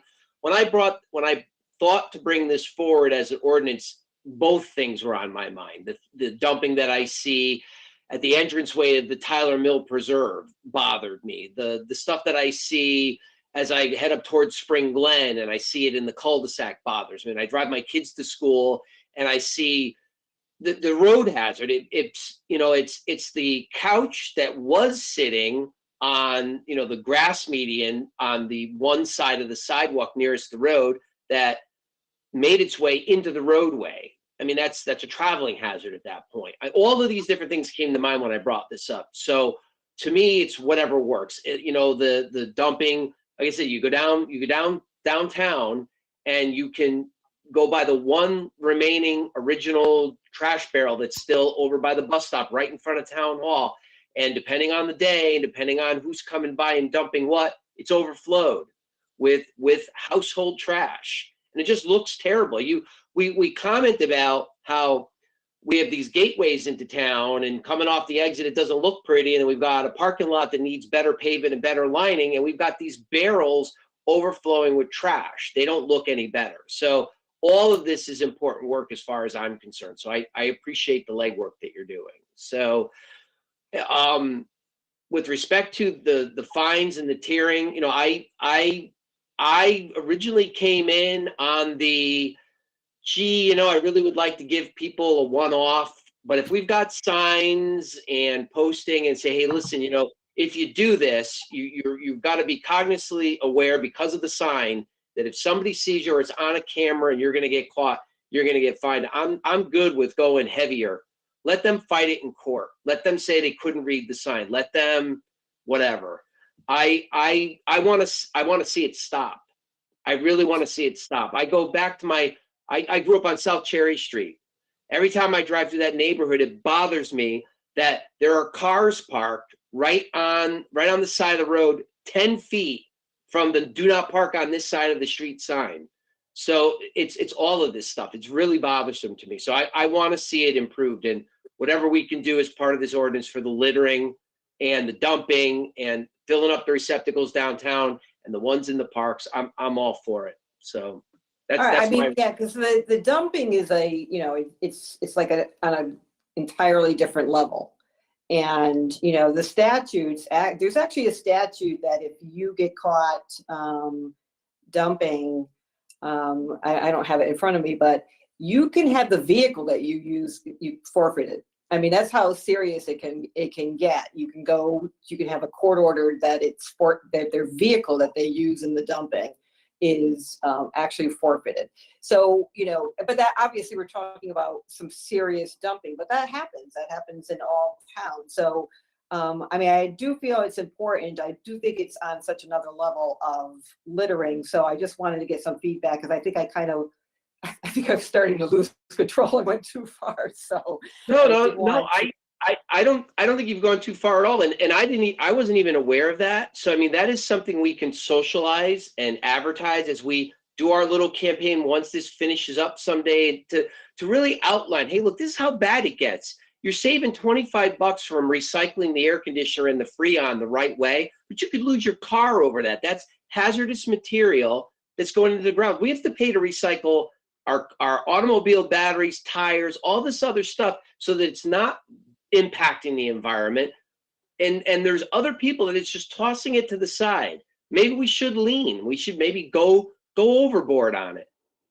Why not? Yeah, I mean, I think if we did that, it would be through a court action, so I don't necessarily need that in the ordinance. And also, there's like a crossover, when you get to dumping, there's a crossover into blighted properties and other things. So other laws and other ordinances start to come into play depending, if somebody's dumping essentially on their own property, if they're creating something, you could end up crossing over into the blighted property ordinance. And so it's beyond littering. So I just wanted to make sure that I was doing the right thing here by including both of those. No, I think so. So thank you for the extra diligence on that piece of it. Okay. So I'll yield right now. That was where I was going to jump with my comments. So let other folks chime in. All right, Councilor Fishbein. Thank you, Mr. Chairman.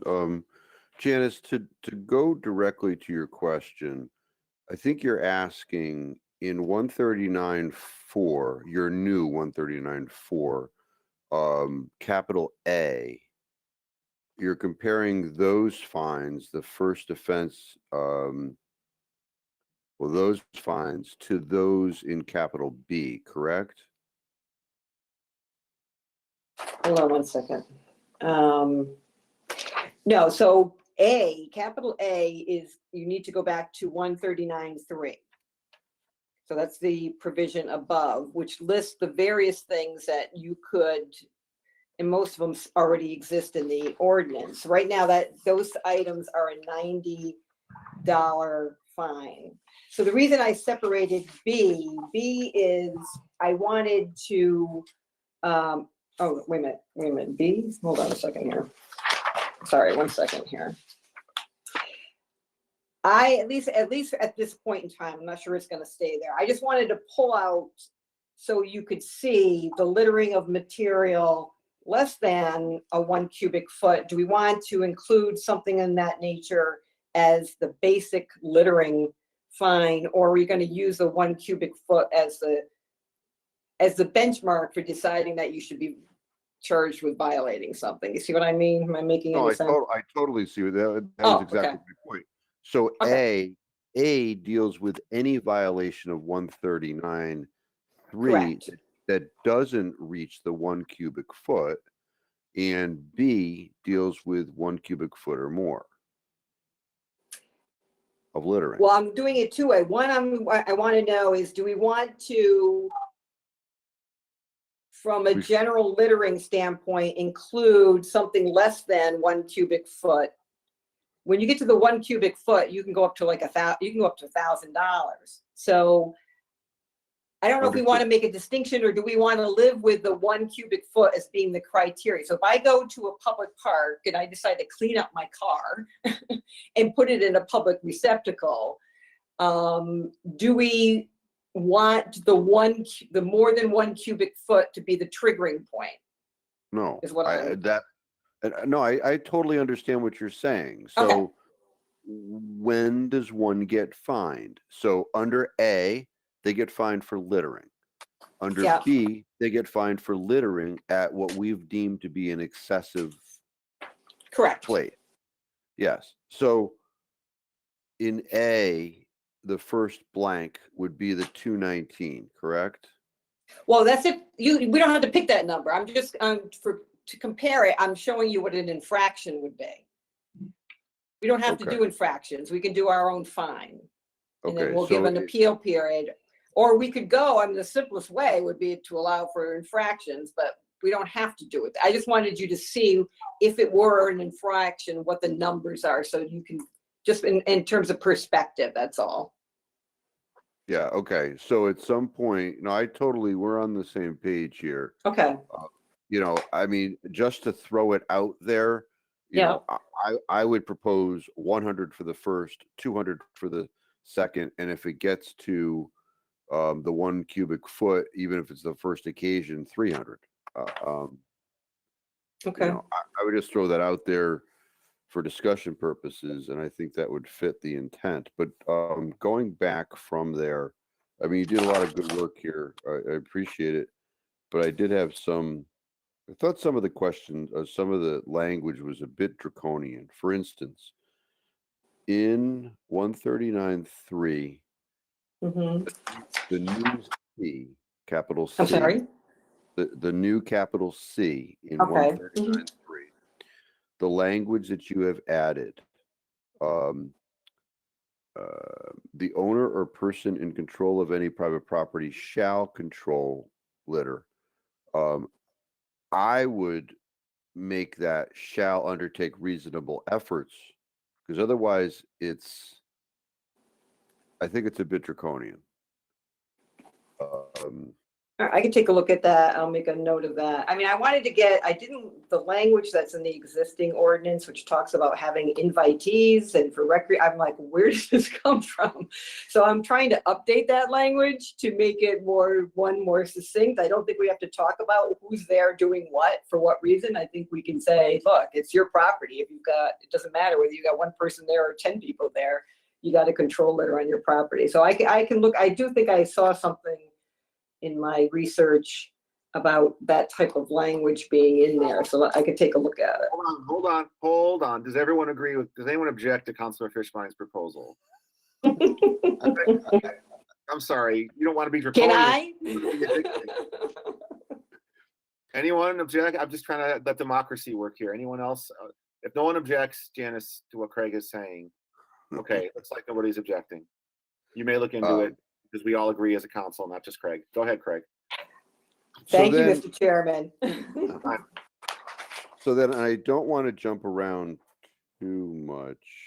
You know what? I can get there in a different way. Okay, my next thing is in D and E, I have the same concern in that it says that they must immediately do something. I mean, that's wholly subjective. I mean, we don't make people immediately plow or shovel their sidewalk. We give them a period of time, right? Yeah, so that's in the existing ordinance. The first thing that comes to mind is perhaps promptly. Something more, looser than. I mean, it just seems like immediately. Can't even. Yeah, like if my garbage can tips over while I'm sleeping, I'm not going to get there immediately if it falls out. So agreed. Yeah. So once again, reasonable efforts. I mean, something. I leave it to your great drafting. Hold on. Does everyone agree? Does everyone agree with Councilor Fishbein that immediately? I'm not joking. This is no offense, but you're one counselor, and I don't want the attorney going off. Does anyone object to this? If no one objects to it, we're good. But I just want to make sure that we all get to. It looks good. Okay, good. Continue. Okay. H. Does anybody on this call, other than Cervoni and myself and the lawyers, know what prima facie is? Yes. No. Oh. Yes. Joe Morone. Okay, Joe Morone. That's actually very. I think that's actually. It's pretty standard language that's used, but I actually think there may be a statutory reference to that. Why not make it a rebuttable presumption, though? Because once again, this is strict. This is like strict liability. Shall be deemed prima facie to have committed such offense. Why shouldn't it be a rebuttable presumption? It's assumed that you did, but you do have the ability to prove that you didn't.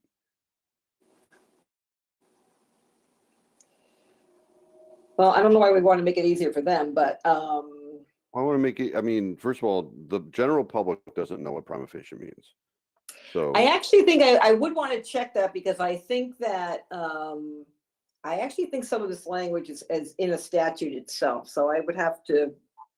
I certainly can report back what it says. I know that, I don't really have a problem either way, but. So, I mean, the way that's drafted, would an owner. The operator. The operator thereof. So if my kid throws something out the window. You're going to jail.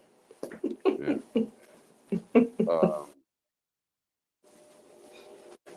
I mean, the activity has occurred,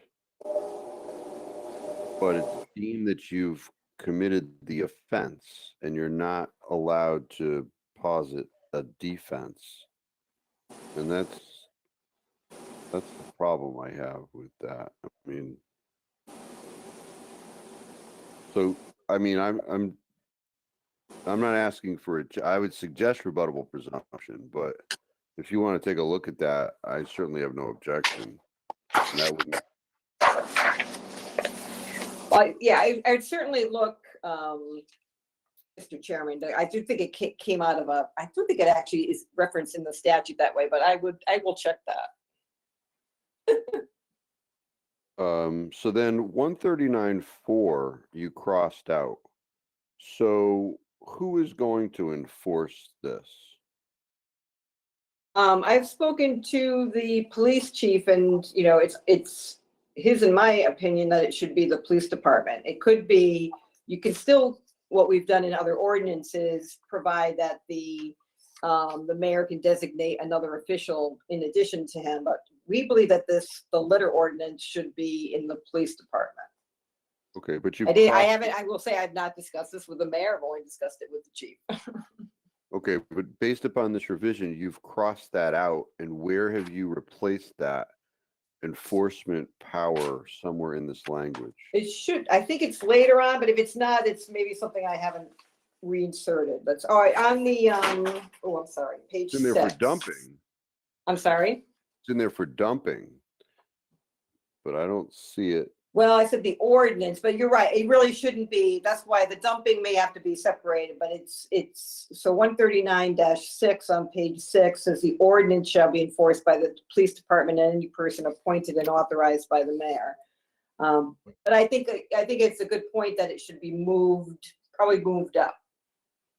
Yeah, that was going to be my last. I circled that because I didn't know if it was the ordinance or the article or the chapter, because the ordinance.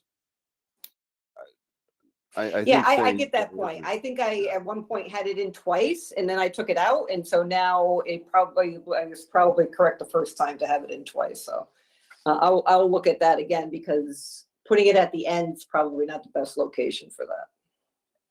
And then appeal, you've crossed out 139-6, and I don't see an appeal process. The hold on a second. Or any of it. Oh, maybe it is going to be in there if I didn't put it in there. Hold on.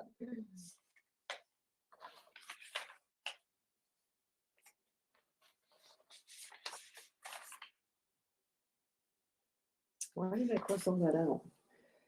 Well, I think the section that I crossed out shall be, it is going to be in there. I think I put it in the dumping section, but because that's a separate procedure. Oh, I know what I did. In the enforcement section, 139-6C, I referenced the citation procedure. So instead of repeating what is essentially in 7-152C, which is the citation appeal procedure, I made a reference to, which we have done in other ordinances. I can spell it all out or try to do it in a more abbreviated section, but that's how I did it. So if you prefer to see it, it would be, I can put it back in. Well, that was my first thought, but then I was expecting you to come back and say, but if the legislature changes that procedure, they would have to change the ordinance. So, well, not necessarily. I could put more of the meat of the appeal process in the ordinance and make a reference to that it's in compliance with 7-152C as amended. I could probably cover that. I don't think I would want to put in a great deal of the process because it's basically repeating the statute, but it's probably a good idea to have more than just what I've done at that point in time. If you notice in the dumping section, I do lay it out because it's actually a little bit different than 7-152C. Not much different, but somewhat different. And I don't have a problem with putting more of that appeal process in here. I'll make a judgment as to how much goes in, but I hate creating ordinances where all I do is insert a statute. I just don't think that's the best way to do it. Yeah, and I mean, the public is entitled to some sort of knowledge too. So Sure. I don't Sure. see the appeal process in the dumping. I don't even see the word appeal in the dumping section. All right, hold on.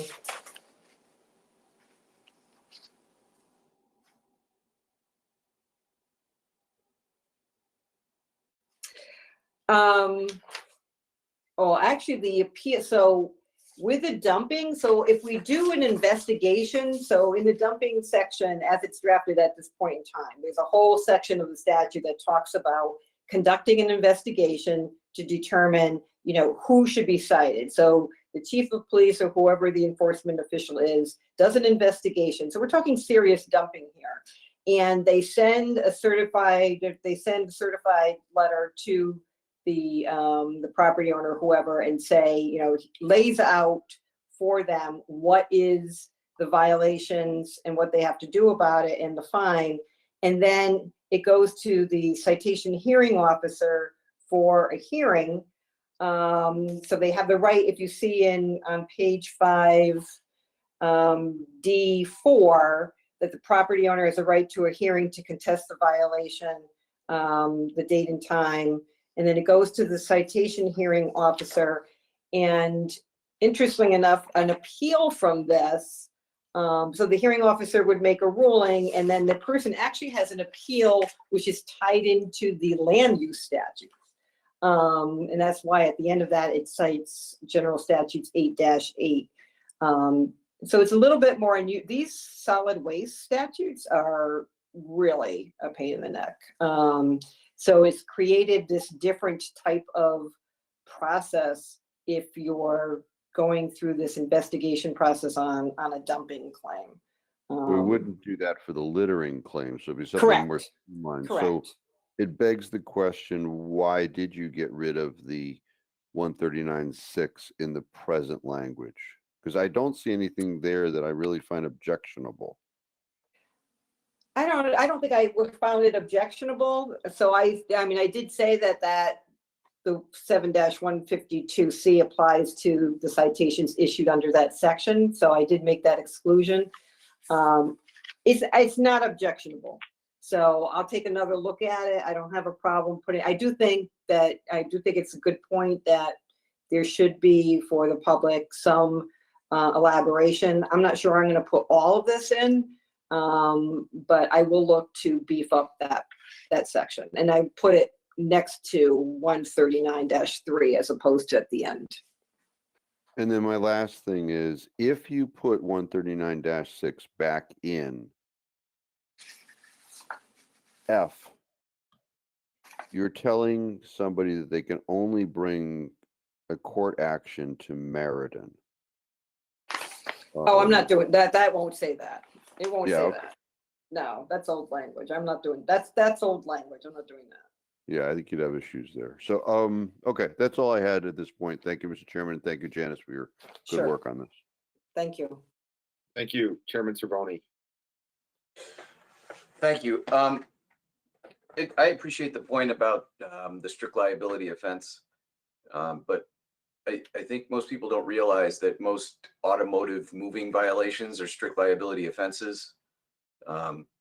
So conceptually, I don't have a problem with that prima facie language being in that section of this. I mean, I think it's the least of our worries. Janice, thanks for your work. Thank you, Mr. Chairman. Any other feedback from the council on this draft of the littering and dumping amended ordinance? Janice, it looks like there's no other feedback. I'll go to the public. I don't think anyone is left, but anyone from the public have any commentary on this littering proposal to the littering ordinance? I don't see anything. Janice, are you good with the feedback you've received? Have you gotten what you need to move this, keep moving this along? I think so, and I think we'll get, closer to a final form for the next meeting. Mr. Chairman, I didn't know if you wanted to discuss the fines that I threw out there, or today was the day, or We can discuss that. I think Janice is looking for some direction. Where could you reiterate the or restate the fines that you threw out there? Yeah, in 139.4, Yep. it would be $100 for the first offense, Mhm. $200 for a second and any additional offense. And then in B, which is the 1 cubic, would be $300 for any one offense and any subsequent occurrence. Okay, thank you. Thoughts on that type of structure for the fines?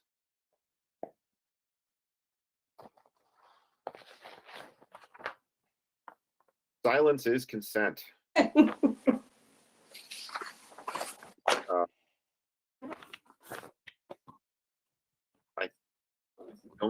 I don't hear any objections to what you just proposed. So, Councilor Zandri, this is your baby. Are you good with that? Yeah, I'm good. Okay. Well, we have some dollar amounts for some of those fines then, Janice, if that helps. It's helpful, yes. Thank you. All right. All right. Well, we have mercifully come to the end of this ordinance committee meeting. Just a reminder that our next ordinance committee meeting is on April 1st. That's not a joke. And we have 2 council meetings coming up also before that. And you can again find the agenda and backup to all of our meetings on the town website. So with no further action or items on the agenda, I will declare this meeting adjourned. Thank you everybody for your time tonight. Have a good night.